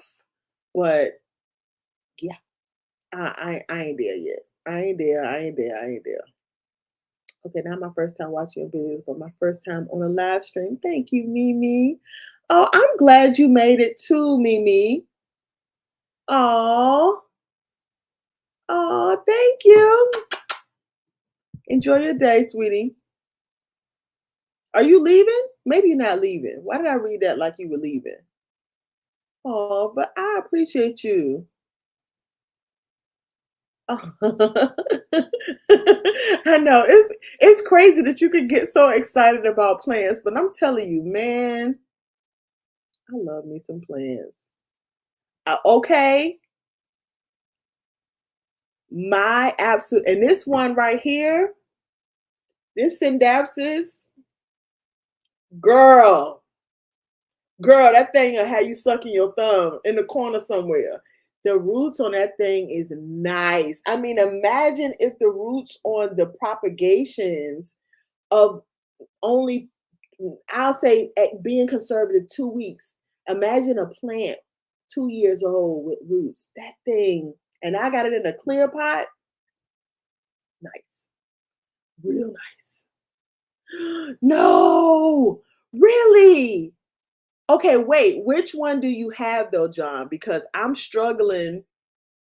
It's weird because I will say this is the only, how do I, satin, they call them satin pothos. This is the only satin synapses that I have. I don't have the dark form. I want that one, but I heard, here we go with me believing what I heard again. I heard that they are slow growing. And so I was like, I don't like slow growing plants like that. I can have one or two of them, but not a whole bunch. So I didn't get it, but they are beautiful. The black leaves. Oh, and this bad boy right here, it's so dark you can't even see it. That's my jade syndapsis. Stupid growth. Like they are stupid. So talk to me, John. Tell me what is it? Which syndapsis you don't get along with? Because I think they, even though they're all in the same family, I do notice some difference. This thing grows roots like crazy. Now, I cut her up so bad last year that I think she kind of she taken a step back, like, girl, what in the world? I mean, I pretty much cut every node and pushed it. So a lot of what I have, let me get her. A lot of what I have on her is from me cutting her up, right? So typically when you cut the plant, the leaf that is left to push to form roots, the leaf that is left that is going to pull in enough to form roots, eventually it dies off. Well, mine didn't die off, but now a year later, they're starting to turn yellow. So I have a lot of yellowing looking leaves on my plants, and it looks like death coming, but really it's just that old propagated leaf that is really still hanging on, and I'm not mad at her. I don't cut her off. She's still giving to the community, so she can still stay. All right. This is like the grandma that babysit for you. She ain't working nowhere, but she babysit. I'm like, shoot, she helping the community out more than anybody. So I'm not, she pulling in food still. So I'm not getting rid of her. But baby, let me tell you, Jackie, I'm about to give you a little treat, honey. Because the roots on this bad boy is life. Now I cut her this last time because I got tired of having to finagle my way and get. This is why I kind of hesitated going to get her. I got tired of trying to finagle my way in and out of this daggone hanging pot. This thing is annoying. Having to go to the side and pull the leaves out. This is annoying. But I will do anything for you guys. Look, girl, I can't even get it out before you can see it. Look at that. Is that not the dumbest, best thing ever? Look at those roots, y'all. That is nothing but roots. And I watered this thing to 1 inch of her life last week, and she just is lightweight. Her roots be sucking that water up like nobody's business. She loves it here, okay? So, John, talk to me because I feel like there should be no one who has issues with synapses. I feel like I need to help you. So, talk to me. Talk to me in the comments, John. Talk to me, talk to me, talk to me. Yes, as you enter, don't forget to hit that like button. And if you are not subscribed, then go ahead on and subscribe, honey, and say hi because I need that. I need that. I need that. I need that. I'm not on Instagram. I have an Instagram account. It is associated with my business name, which is Heart Made by Hand. Um, but I don't post. So I need to do better. I think I am going to expand myself, Yvette Boone Creates part, and I want to maybe put us on Instagram? Ooh, hold up. I'm sorry. My Bella was jammed up against the wall, up against the computer. She was like, "Girl, if you don't help me." Um, so yeah, I think I am. I'm gonna do better. I just, was kind of approaching it like, let me get this one down pat first before I add more stuff. So I am. I'm gonna get on Instagram and I'm gonna expand. I'm gonna do better, Melon. Thank you for the reminder, love. Yes, right? Okay, ooh. Okay, look now. Jackie Mimi was talking to us earlier about her ficus.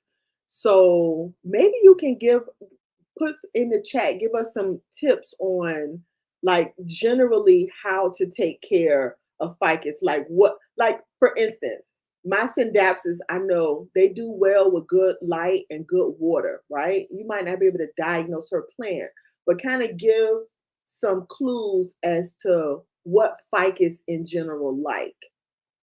If you could leave that in the chat, if you don't mind, that would be perfect. Because I don't have a lot of uh you make buckets. Uh-oh. I'm lost. I'm catch up.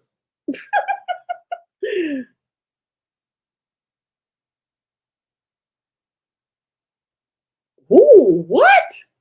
You got a lot of plans then, Jackie. Good Lord. Ah, yeah. I think at two, I don't make, how do I want to say it? I make a concentrate. I call it a tea, but I really make a concentrate because I use just a little bit of that concentrate in my liquid or juicy juice that I put on my plants. So I think that's what you're talking about, right? Ooh, Davis tea. Are they online? Hmm.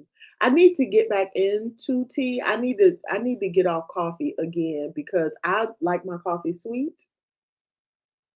Even though I drink it black and sweet. Like I like my man. But I'm sorry, I couldn't help that one. And so yeah, I need to get off coffee.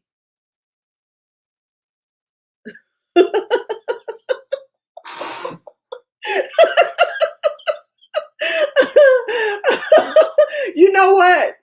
Jackie, I feel you on that. Okay, let me tell you. At the time when I quit, I only had plants at work. So, and I will say, I had I had some Christmas cactus at that time. They suffered. They suffered, honey. Them things was like, girl, you should have just threw us out because you had no love for us. They suffered. Everything else did okay because what I had in there either was really vocal and let me know, but the Christmas cactus, girl, mm-mm. I had to throw them out with the baby. I had to throw that water out with the baby. Yes, man, it is easy to grow. I'm not doing it. Look, I ain't mad at you. Okay, if they giving you mint and you can get your mint without having to grow the plant, I ain't mad. Okay. I probably have room for big plants too, but my monstera kind of threw me off a little bit. I thought I really wanted, if you notice, I don't have a lot of, I wouldn't say I don't have statement plants because I do, but I don't have a lot of floor statement plants, like big, tall. I had that monstera. I bought it. It was kind of big when I bought it, but she got here in my back window, in my sliding glass door, the perfect light for monstera. And she caught wind of that and she was like, oh, baby, to the moon. I'm going to the moon. And she didn't grow. I thought she was going to grow tall. She grew wide. She grew so wide that I couldn't get her in and out of the bathroom. I would have to walk back in the bathroom to let the leaves sort of collapse. And then she would get inside and do this. And if I watered her and did not take her out immediately, then her leaves would stiffen up and I couldn't get her out the bathroom. Girl, me and that thing used to fight every time. I was like, all right, this is too much. You're doing too much. You're doing absolutely too much. Ooh, moss and perlite for growing medium. Okay, in the glass balls you're talking. Look at me trying to keep up with everything. uh,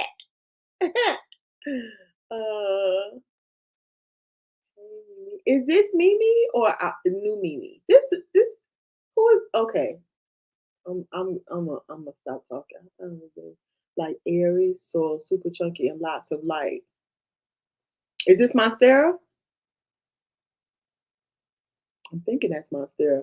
You know, that's the one thing I had not. And look, that was another daunting task that I had not taken on was propagating my Monstera. I hadn't done that, so I'm like, it was already in. Was it a 5 gallon? I think it was a 5 gallon. The thing was huge, huge. I think it was 5. It might have been 3. It was ridiculous. Okay, yay! Don't leave. Don't leave. Hey, Marilyn. I love it when you guys talk. My synopsis is giving me runners. You know what? Cut them bad boys up and root them. I'm telling you, that's what I just did. That's what all of this is. The propagations that I had was a runner. It was a runner. It had a couple of leaves on the beginning and a couple on the end, but the whole middle part was pretty much bare, which is how I got the bare rooted one and then the other little hook one. Now the hook one I knew might not root because the stem was sort of real flimsy. I think it got damaged. So I wasn't completely sure that that would root, but that leafless stem rooted a girl. But yeah, runners. Now, y'all know when synapses grow, they do that skip a node thing, which I think is propagation heaven because then I can cut the plant. I ain't losing no leaf material at all. And I can just take and cut near that empty node, and that's what's going to root. So I love synapses for that. But sometimes when you are growing the synapses, it makes it weird because it's like I'm missing some plant material. What the heck? Okay. I have tried through. Oh, okay. When some plants just don't do well with some people, but I feel like I really want you to love the Sindel because I love it so much. I think it depends on which one you tried, maybe. Um, I will say I this one here, this moonlight, and I don't maybe I got a good pot. Maybe that's what it was, right? Maybe I just happened to fall on a good pot and she is doing the most, but I gave it way more light than what they told me it needed. And I give it way because I'm giving it more light, I'm giving it more water. And she loves it here.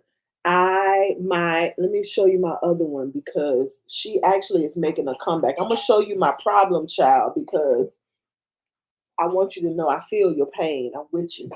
I'm with you, John. I had an issue too. Like it wasn't all peaches and cream with each one. This is my Silvery Ann, and she was struggling. I propagated the crap out of her, and she took a long time to bounce back, but she actually is doing pretty good. And you can see her roots in here. She actually is doing pretty good. I'm not mad at her because her root system was horrid and it was really her roots were real thin.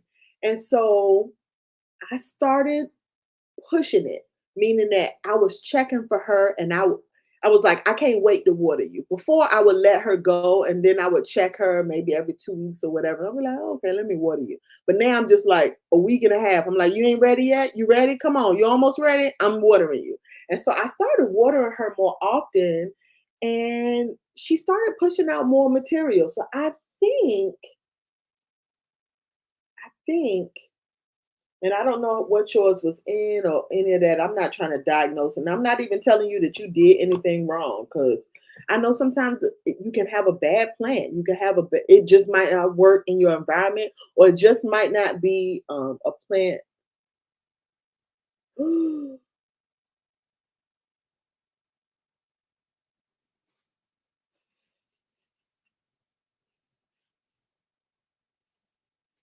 Didn't I get real quiet? I just saw a little black dot look like it was moving.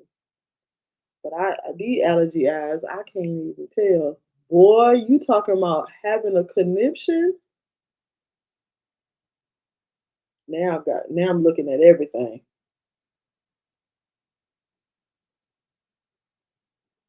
I don't know. I don't think I've ever had thrips, or if I have, because my pest solution is if I think I got pests, and I'm talking about house plant pests. If I think I got house plant pests, everything is getting set on fire. Like I don't know if in my brain it's just like no, everything has to be dunked in. I don't know whatever solution I got. I got some um systemic bug killer stuff. That is my last resort. But to be honest, I get to last resort real quick if I see something crawling or moving and it don't look like something. If it don't look like a spider mite or it don't look like a mealybug, I'm bringing out all the stops and I'm defuming. I'm doing every plant in the house is getting something, is getting treated. But this plant has been doing pretty good, so I would be shocked that if it had anything on. But I promise you, I felt like that thing, whatever that was moving. I just hit it with my little napkin, and I don't see nothing on here. But I told you I ain't had no coffee or breakfast, so ain't no telling about the shenanigans. Yeah, slow growing works for me with all plants. Really? Maybe because I like the water. What I found what I have found is that I can have slow growing plants, but I need to balance it out. For every one slow growing, I need to have like 10 regular growing or fast growing plants. So that I have something to busy myself with so that I can tolerate, or the slower plant can tolerate me. So I love ZZ, but every time I see it, I want to water it because I'm like, don't you need something? And they like, no. So I need to balance mine out. How do you balance that? But you have a lot of plants though. You have a lot of plants. I have to cough. I don't know why.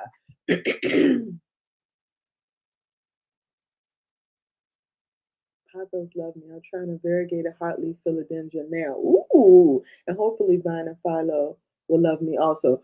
You chose the hardest.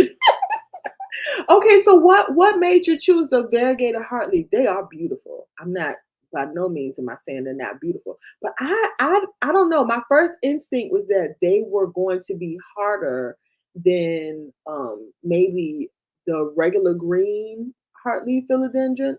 For me, I struggle with the Brazil, and I think I struggle with the Brazil. I'm gonna try another Brazil. I'm definitely gonna try another neon. If you can get your hands on a neon philodendron, ooh, baby, love them. They're beautiful. But that variegated one is actually beautiful. It reminds me of a Jessina pothos, except of course, it's the leaf is shaped different, and it's a philodendron. But I think they are beautiful, beautiful. The Rio is also pretty too. That's a philodendron. It's a vining philodendron. It kind of puts you in mind of the Brazil, but it has white on as far as the white and green. Pretty much it's the same colors. The difference is, I think the leaf shape, the shape of the leaf is a little bit more spadey versus heart. It's beautiful. If you can check that out too. Let me know how that's going. John, I might need some tips because I don't do well with I don't do well with Philadelphia. Oh, right? Right? Girl. If it wasn't so hard to get that thing out of the hanging pot, I would probably take it out more often. But you see how long, and look, that's after I cut the runner. When they used to have the runner in there, it would take me even longer because you got the, and I while she out, I don't know, because she don't really need to be watered, but she is, yeah, I love the roots on that bad boy. Okay, I'm gonna do it. I'm gonna do it. I'm gonna set a time frame and I'm gonna do it because yeah, I should. I should. I think I'm gonna even try Facebook because I really want this conversation to be more than just me talking, you typing. I want to be able to see y'all plants, right? So I need to find enough. My glasses are really crooked. I need.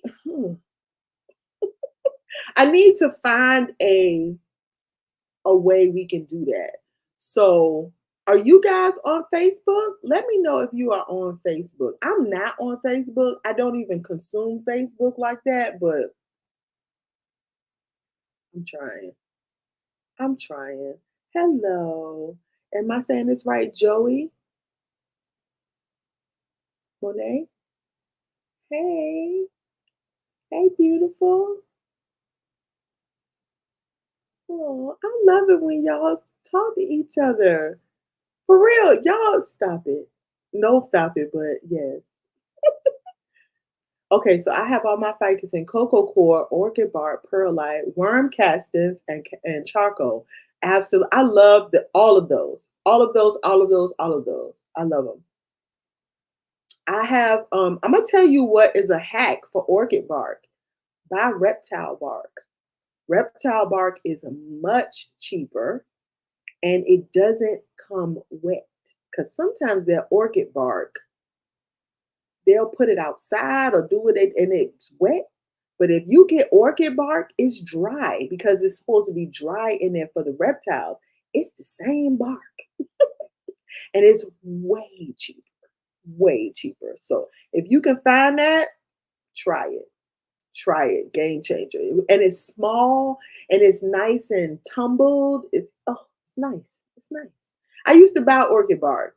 And yeah, now I prefer the medium-sized bark versus the super huge bark, but sometimes when you buy the orchid bark, it comes all together and you have to end up picking out the big pieces where the reptile bark all comes around the same size. Game changer. I'm telling you, it's a game changer. Using a hose pipe in summer, it takes about 15 to 20 minutes in the front yard and 20 plus minutes in the backyard. To water your plants, to water all your plants or to your whole yard. Isn't that so relaxing though? I remember when I had a little garden in the back. I had a townhouse and I had a little garden in the back. It was a patch of yard, probably about 3 feet wide and about maybe 10 or 12 feet long. And it was so relaxing to me for me to go out there and throw my little piece of water on there, think I'm doing something right. I loved it. David T is online. They have brick and mortar stores, but now they are online. Okay, good. I'm gonna have to check that out. Let me write that down. David T's. I'm gonna write that down because I love a good tea. I think it's something so. I'll put it in the back of my little YouTube book. David T. Online. I think it's something so relaxing about a good tea. Dark black coffee straight. I'm a little coffee. You know what? When I stopped putting cream, anything in my coffee, it really made me appreciate more the flavor of the coffee. Now, at one point in my life, I used to drink coffee black, but I felt like I was faking it for the because I'm like, yeah, it's okay, but I really wanted some sugar in it. So I went and put that sugar back in it, and baby, I'm gonna tell you one other thing I like in my coffee: cinnamon. What? Yes, ma'am. So I don't know that I feel like I'm a coffee. I felt like at one time I was a coffee snob, but I don't. No, it's hard for me to say because when I went to Mexico, I found some good coffee. I was like, y'all can have all my pesos for this coffee. It was really good. So I'm with you. I like no cream, but I don't know that I could do no sugar. I probably could. I need to get off of the sweets. I pot them in terracotta and have them in my south facing window and water them when they are dry about once a week. Is this your ficus? Okay. Yeah. Look at me. Look at me trying to keep up with stuff. I got a Jose Bueno philodendron from a swamp. Oh, what?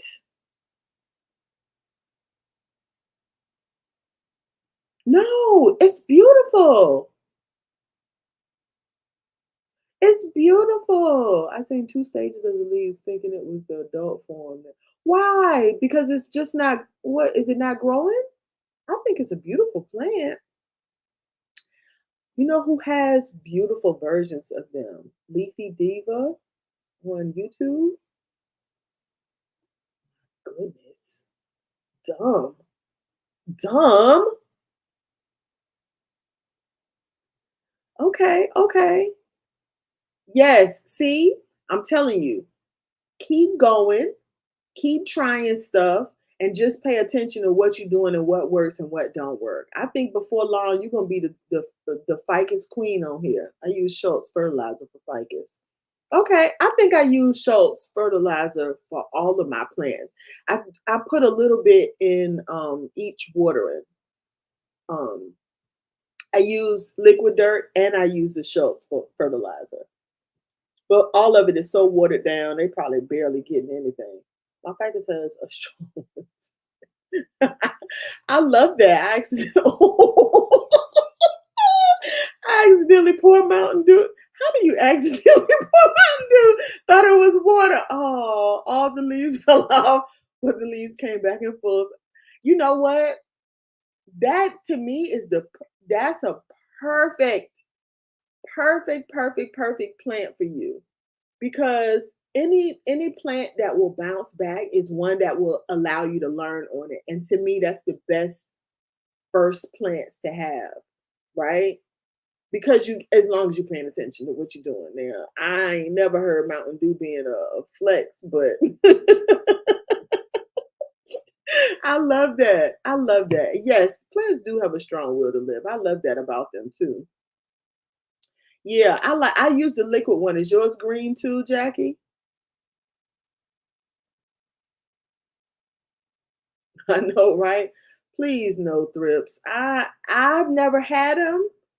Um, but that's if I think I have them, that's what's gonna happen. They gonna everything get sprayed, everything. Now I will say, now I'm worried because this was next to that sterling, and that sterling is cutting the food.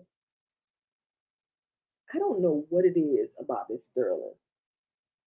There are some plants are magnets, even healthy for certain bugaboos. That's why I don't like what's the ones that Singonians. Even healthy, they magnets.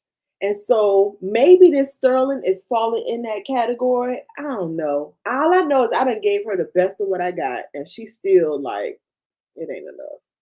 So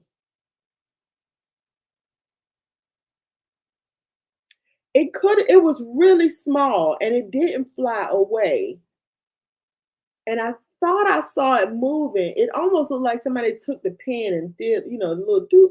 It wasn't flying or anything, and I don't see any more. And the funny thing about it is I did not think they really cared for syndapses, but child, who knows? All I know is I'm probably gonna be spending a lot of time showering. She hasn't gone to the shower.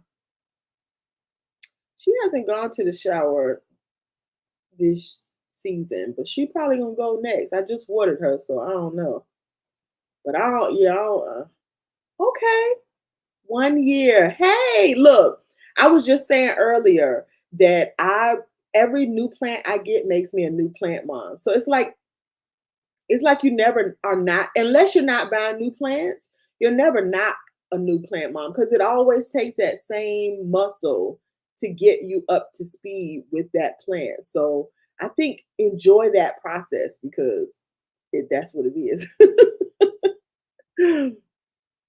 You have too many plants? I know. That's why I got rid of so many of my plants because I found that I was having so many of them that I wasn't really enjoying the things that I really love to do. Like I love propagating. I had so many plants I couldn't propagate. And I was like, ugh. Now, now some people propagate and they make new pots. I learned not to make new pots because when I had more pots, that was more work. So now I do bigger pots. I stuff all of them in one pot and make a big, nice, fluffy pot. But if I were to take all of these cuttings, oh, I still forgot one, y'all. If I was to take all of these cuttings and make different pots with them, I would be overwhelmed. I literally would be overwhelmed. So I personally make and I love big, full plants. So it's a win-win for me. Absolutely win-win. I receive plants treated with beneficial bugs and still have some in my prop boxes. Ooh. How are you liking the beneficial bugs? How do you tell the difference between the beneficial bugs and the ones that ain't that they eat? Like, this is my problem, John. I don't take the time to look at the bug to see what bug is doing what.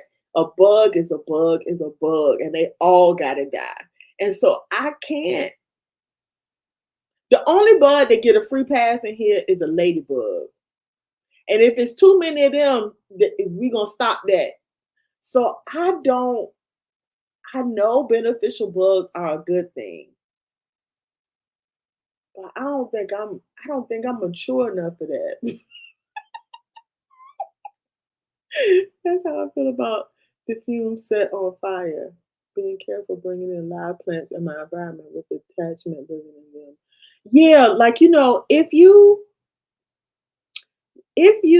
one thing I will say, if you bring in plants, you can get rid of all of the soil.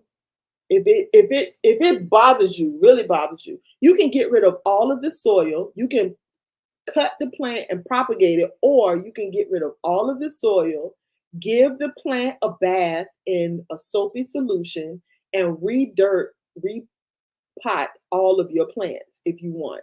Now, it's going to take some acclimating, right? Because every plant is not going to handle that kind of a treatment. It's going to be shocking, right? But at least you will know that you don't have any issues.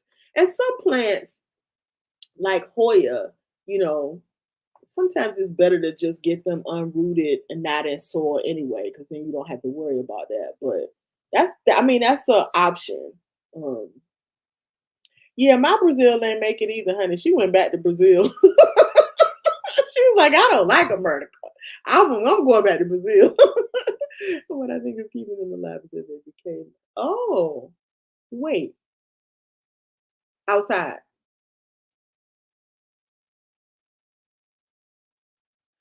Oh, the beneficial bugs. Yeah, no, John.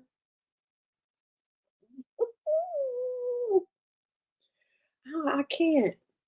I can't. The thought of it. Mm-mm, I ain't built for that. This is when I know I like as much as I love nature. I got like controlled nature. I'm horrible. Okay, I'm terrible. I need to work on that. I think I love trailing philodendron, but I haven't done any. Um, yeah, see, and I need to go on. I need to start consuming more Instagram. I'm not. I'm not. Facebook though has a way that I would be able to see your stuff. I mean, I know I could see it too on Instagram. Um, but Facebook, I don't know. I was watching somebody yesterday talk about Facebook and their interaction with their community. And I was like, maybe I should do that. But I gotta I gotta figure things out. Cause I really want to be able to. So Mimi said she just got on Facebook. I want to be able to interact with you guys where it feels one-sided. Now, I love to talk, but it feels one-sided. I think I let my phyllo dry more than my pothos, and I use the same mix. See, Jackie, that's where I'm confused because I felt like my my philodendron didn't like drying out that much. That I need to keep it okay. Two things. Two words are hard. Two thoughts. One is that the philodendron I had didn't feel like she was mature enough. I noticed that if the stems on that philodendron is super small, then I'm just not gonna do well with it. All I need to do is miss one good watering, and then after that, she just cut the food. Even if I stay on top of her watering, it's like she just give up on life. She might not die right away, but she ain't living either. She's sort of just like, I'm here. I don't really want to be, but I'm here. Um, but and I'm gonna show this because I just realized, y'all, we've been up here for a minuet. I'm gonna, oop, oop, Jesus, stop it, y'all. Especially this bad boy here. This is my macrophylla. I just realized we've been on here for 2 hours, y'all. I love it, but yeah, I need to get me something to eat, and y'all probably got stuff to do. Y'all ain't got time to be fooling with me. Um, she was just on the favorite leaf series. I'm gonna finish my thought. I thought that the philodendron liked to be moist more than now. I know my pothos don't mind drying out. They would probably prefer not to dry all the way out, especially in the soil that I use. If I used a more concentrated soil, it probably would tolerate that more. But because my soil is a little chunky, if I let the soil dry all the way out, then I feel like it take it just a tad too far for them. So, but my philodendron, it's like the soil ain't even all the way dry, nowhere near all the way dry. And they're just like, girl, I hate it here. So I don't know. I'm struggling. I think I need to do a little bit more research, and I need to try a little bit more when it comes to my philodendron. I have killed every philodendron except two. I still have my green heartleaf and I have leaf and my jungle boogie. So my jungle boogie is not vining at all. So I'm down to one. I killed a neon, a Micans, a Brazil. I mean, and they don't get more common than them. Girl, do better. Do better. Okay. Yeah, see, I need to get me something to eat. You could do both of them together. You don't have to do one or the other. You could do both of them together. Especially if you have like an aroid that likes a chunkier soil, you could definitely do both of them together.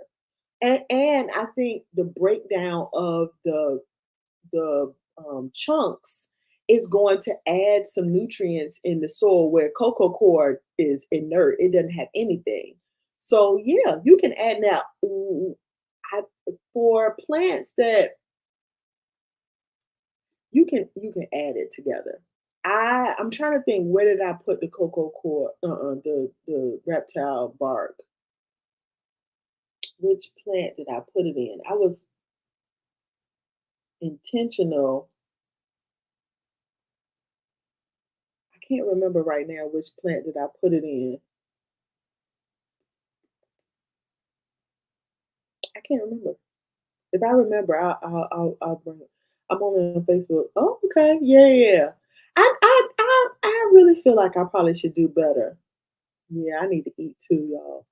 That's why I'm gonna finish up these. Exactly. I do. I love the way coffee tastes. I stopped putting my cream in it too because I was like, oh, cow's milk. Um,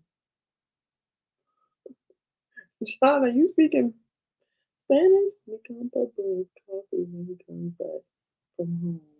Ooh, what's home? Who bringing coffee? Oh, hold up. Ooh, what? Is that your Jose Bueno? I like dark yeah, I like dark coffee but add sugar and creamer. Okay. Yeah, I definitely used to use creamer in mine and I stopped with the creamer and I still like the um I still like the sugar. I got to. Use nuclear twice a year on non-blooming plants, spring and fall. I don't have blood pressure in them. Oh, these outside?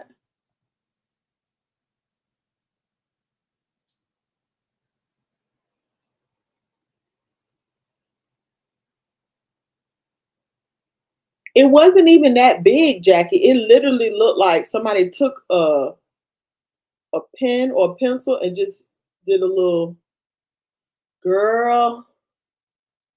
I even heard thrips can fly. I ain't ready. I ain't ready for that. I hope it's not. I really do. I drink maybe once a day or 1 cup. My favorite is West Rock cold teas. Ooh, from East Africa. Inception in Rwanda. It's in stores or online. Also Ethiopian coffees. Ah, I heard Ethiopia has a good coffee. I heard good coffee comes from there. It was someplace else.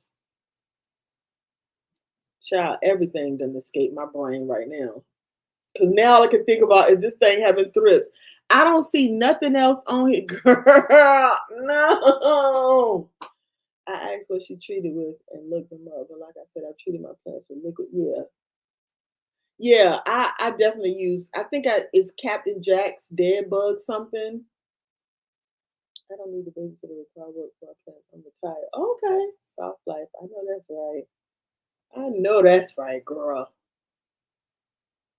As long as it's in the prop box, I'm okay outside, no way.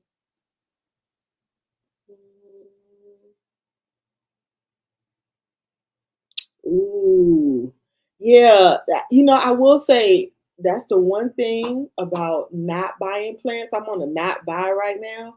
And not buying plants means that I have not had any outside influences on my plants, and I love that.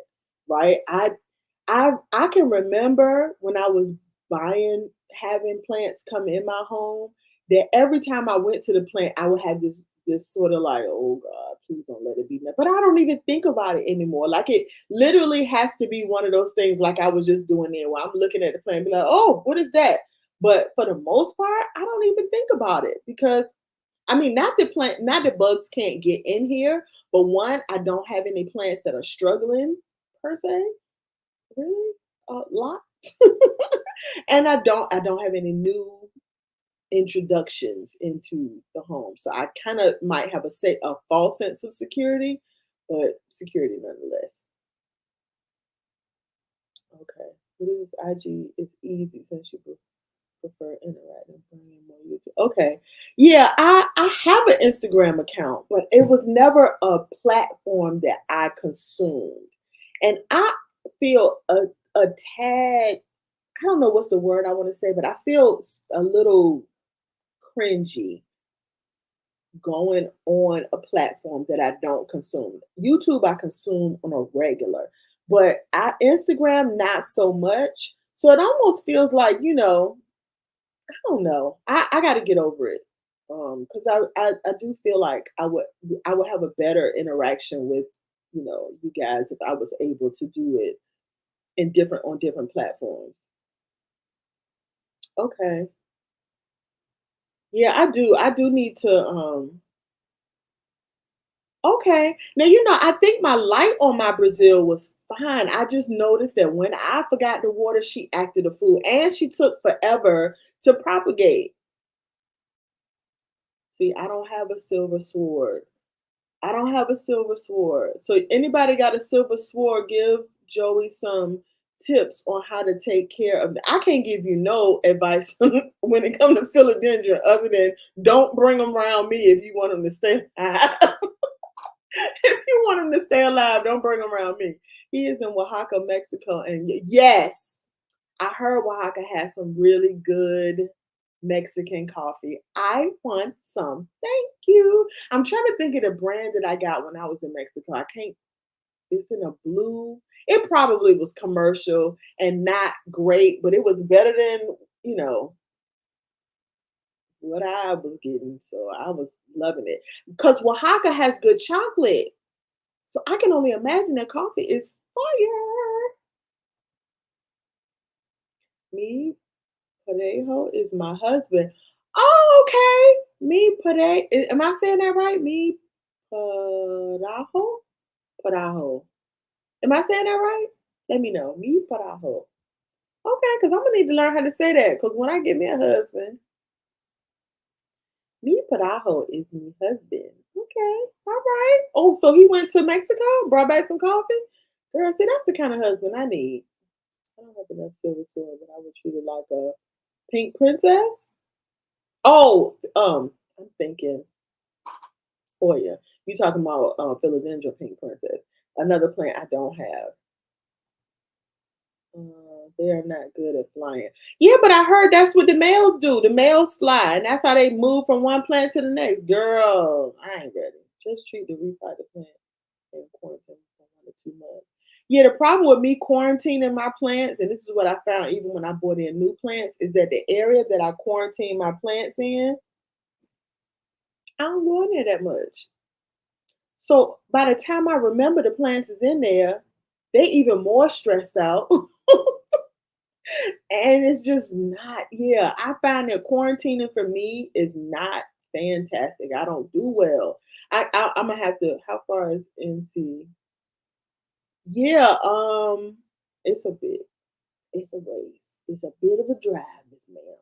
Now, if you flying, I'm pretty sure they got some direct flights, but I don't know. Driving is pretty far. Where can I order online? Also plans for larger patio. Let me tell you, I love the experience of ordering from Gabriella Plants. But what I can do, Marilyn, is I can send you a list of online shops that I love. I can send you a list of online shops that I love. If you wanted to order some online, but let me tell you, Home Depot, Lowe's, all now. I will say though, when I order plants online, especially from Gabriella Plants, I didn't have no problems with bugs. Gabriella's, Steve Leaves, Ed's Plant Shop. It was another one that I ordered the Hoyas from. It's like the name of their shop is something they don't even sell no more. It's like either Succulents Empire or I can't remember the name of it off the top of my head, but I'm gonna tell you what they. I'm gonna send them to you in an email. No, I don't see any damage. That's why I was saying, Jackie. I didn't think that's what that was because I haven't noticed any damage. I've been looking at these plants like crazy, and I haven't noticed any damage. That's why I was so shocked to see that on there. But I don't see any damage on there. So yeah, Mimi, that this is part of the process, right? Yes, that could have been a thrift, but like she said, am I looking for damage? Do I see other signs that's gonna give me an indicator? That might be it. The plant has not been suffering at all. Granted, this could be day one, right? And you could have probably caught something day one. So that means from now on, I need to be looking for signs of damage or something on this plant. So we gonna ooh yeah, girl, I got a lot. Let me stay focused. Ha ha ha. Yes, for sure. Yes, for sure. Now the reason I don't talk about pests a lot is because my response is to burn the whole house down. It's probably not the best way to go about it, but I'm like, we shutting the whole shop down. I can't deal with it. or even speckled, yellow speckled spot. Like I don't have any of that. I'm gonna look at that sterling though. But the sterling, oh, I'm gonna look at her because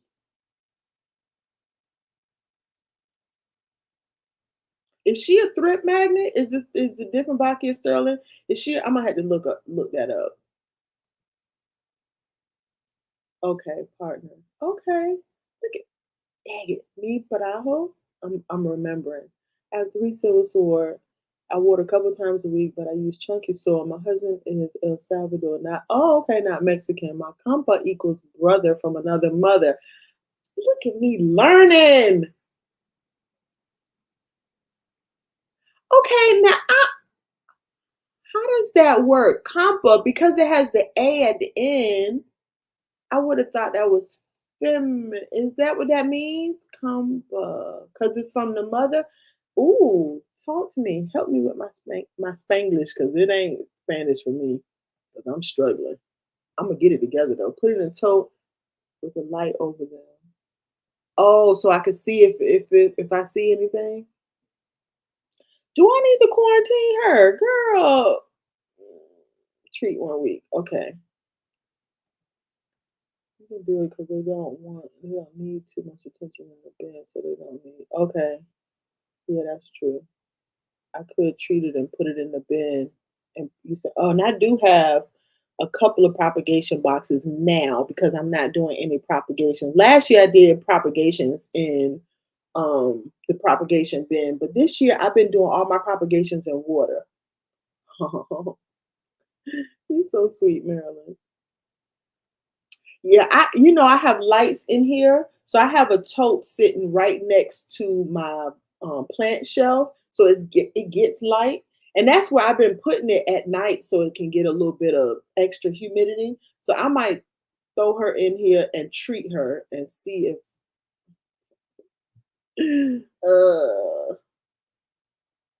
oh, okay.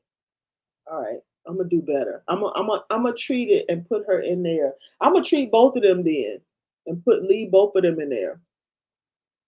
Oh my God. This right here, this is when I shut down. I'm just like, oh God. Okay, wait. I'm missing stuff. Wait, hold. They don't typically show damage until they are infested. Okay, because you're selling plants. Yeah. Thrips like almost anything in my experience. It had oh, let me tell you, I've never if I have experienced thrips, I'm gonna be honest with you. It was so quick. Because if I see anything like that, like when I saw my different Baki, the sterling when I saw them little spots, girl, I was chopping stuff and throwing stuff out. I was taking all the trash out, washing walls. I was on it. And this is why I stay away from plants that can bring them because I don't want to have to do that every time.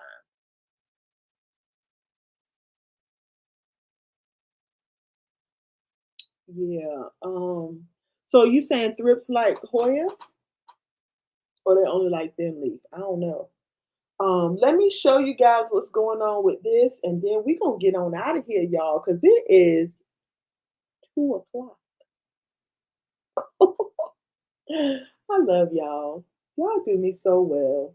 This is my macrophylla, Hoya macrophylla, and she is a wild girl. Okay, you see her. She doing all the things, and she do what she want when she want. This was on my favorite leaf series, and she is still one of my favorite leaves. But she got a little competition. Look at that little cutie right there that's coming in. And then look at this all green one. What in the whole world? Why'd she make an all green leaf like that? It's so pretty. Now, what I love, look at this one. This is a brand new one. And this is what I love about this one is because I can look at this thing one day and it'll have a little stump just like this. And 3 days later, it'll be this. I literally just looked at this plant probably Thursday or Friday, and I saw the little kickstand sticking out of there, but I was like, oh, okay, she all right. I looked this morning because I was pulling the plants in so that we could do the video, and I was like, oh, where in the world did that big old leaf come from? Huge. Huge. I love this plant. This plant, if you water her and give her enough light, she will give you all the things. She loves it. She loves all the smoke. So I love it. She pushes out big leaves. Oh, and they're thick. Maryland, this is a nice one. This is why I love Hoyas because they can take you taking a vacation and go away, and they love it, and they thick leaves, so they hold a lot of water in their leaves. They are the business, and they grow fast when they want to. Look at her. I got one more, and then we gonna be out. I got one more.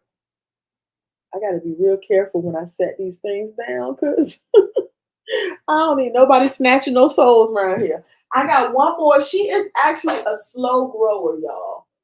But she was slow growing until I found the secret. The secret is to water the darn plant. If you water her, she will grow. Look, look. Isn't that the cutest? She is growing. What? This is a euphorbia. She looks like a cactus, which is why I love her, but she's not dangerous. Now, these are pointy and sharp, but they're not going to come off and stick in your skin. Now, if you touch it, if you push on it hard enough, it'll hurt you, but you're not going to do that because you're not. But you don't have to worry about the pieces coming off in your hand and getting caught in your hand. But this thing is teaching me so much because when I started watering her more often, she had always been getting the light. But when I started watering her more often, you see all this light green, all this light green is new growth. It's really hard to see on this camera, but all of these up here at the top have little leaves sticking out of them. And that's an indication that she is growing, right? This is the all green version, but they have a variegated version. Beautiful. And then they have a mint one called White Ghost, which this plant for me. But I love this. I think she is going to grow very well. And see, she is growing a little taller than my girl. My girl was about, she was a little bit shorter than them, right? And so it was letting me know I would be able to tell if the plant was growing. And then it grew so slow that I forgot what her height was. And I was like, did it grow or did it not grow? And so I think she's grown. She's definitely grown because she did not have that little kickstand right there. I love that. I love it. I love it. I love it. Okay. Let's see. Ooh, what is this? The three YouTubers in Texas that go to different nurseries. Oh, okay. Yeah. Ooh. Texas got to have. Ooh. Hmm. Think about it. Yes, I do. I need to. Texas is so big, right? And spread out, right? Oh. What's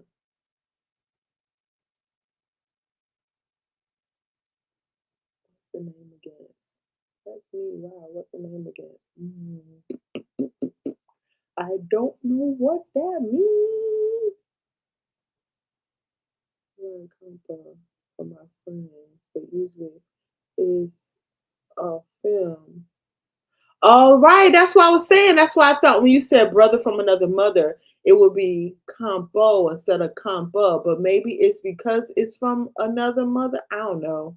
I was trying to logically make it make sense, but I don't know. Okay, I get that.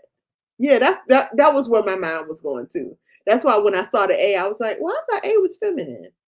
Yes, they like more water than cactus. Yes. So I'm learning this the hard way because I overwater everything. Now my tendency is to underwater everything. And so I was watering it the same as I do my snake, but truth be told, I be underwatering them too. I started watering them more often. They was like, "Girl, where you been? You been starving us." It's friend, male friend. Okay. Co- com- Copa. Copa. Copa. Copa. Copa. Okay. Okay, man. Check out Steve from I Left Plants. He goes to chain nurseries. One may be close by your area. Oh. Huh. Name of plant you said. Name of plant you said I need. Um, Hoya macrophylla.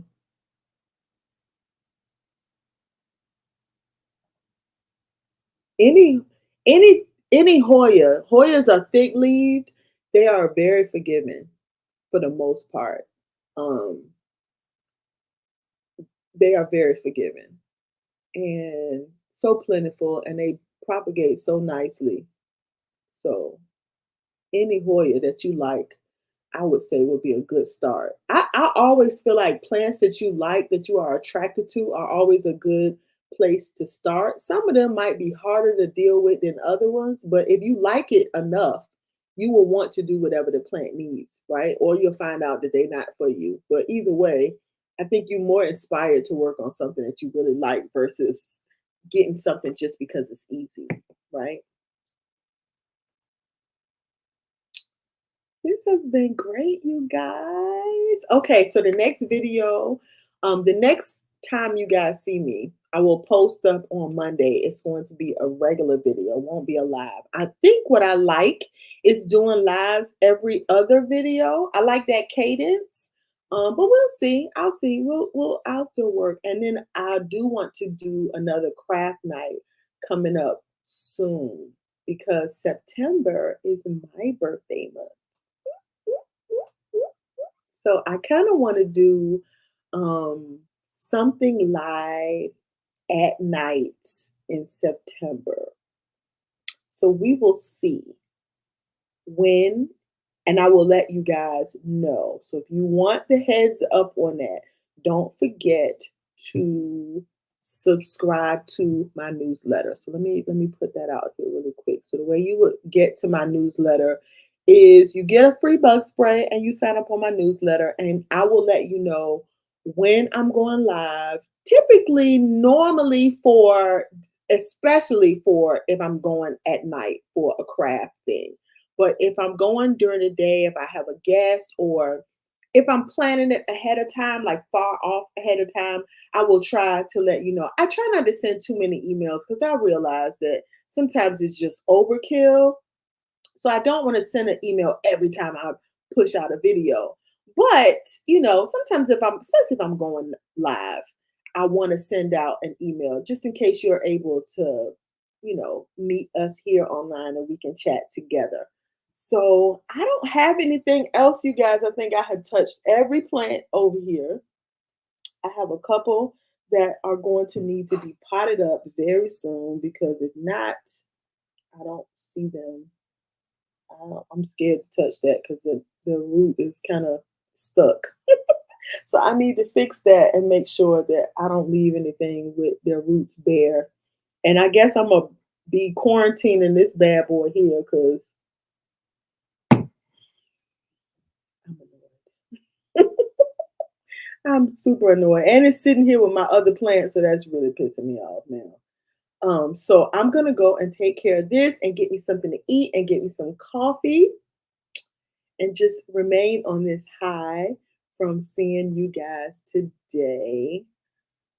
So I think I'm gonna go ahead on and sign off, you guys. You guys have a great, fantastic day. And if no one else has said it to you today, have a great day. Bye.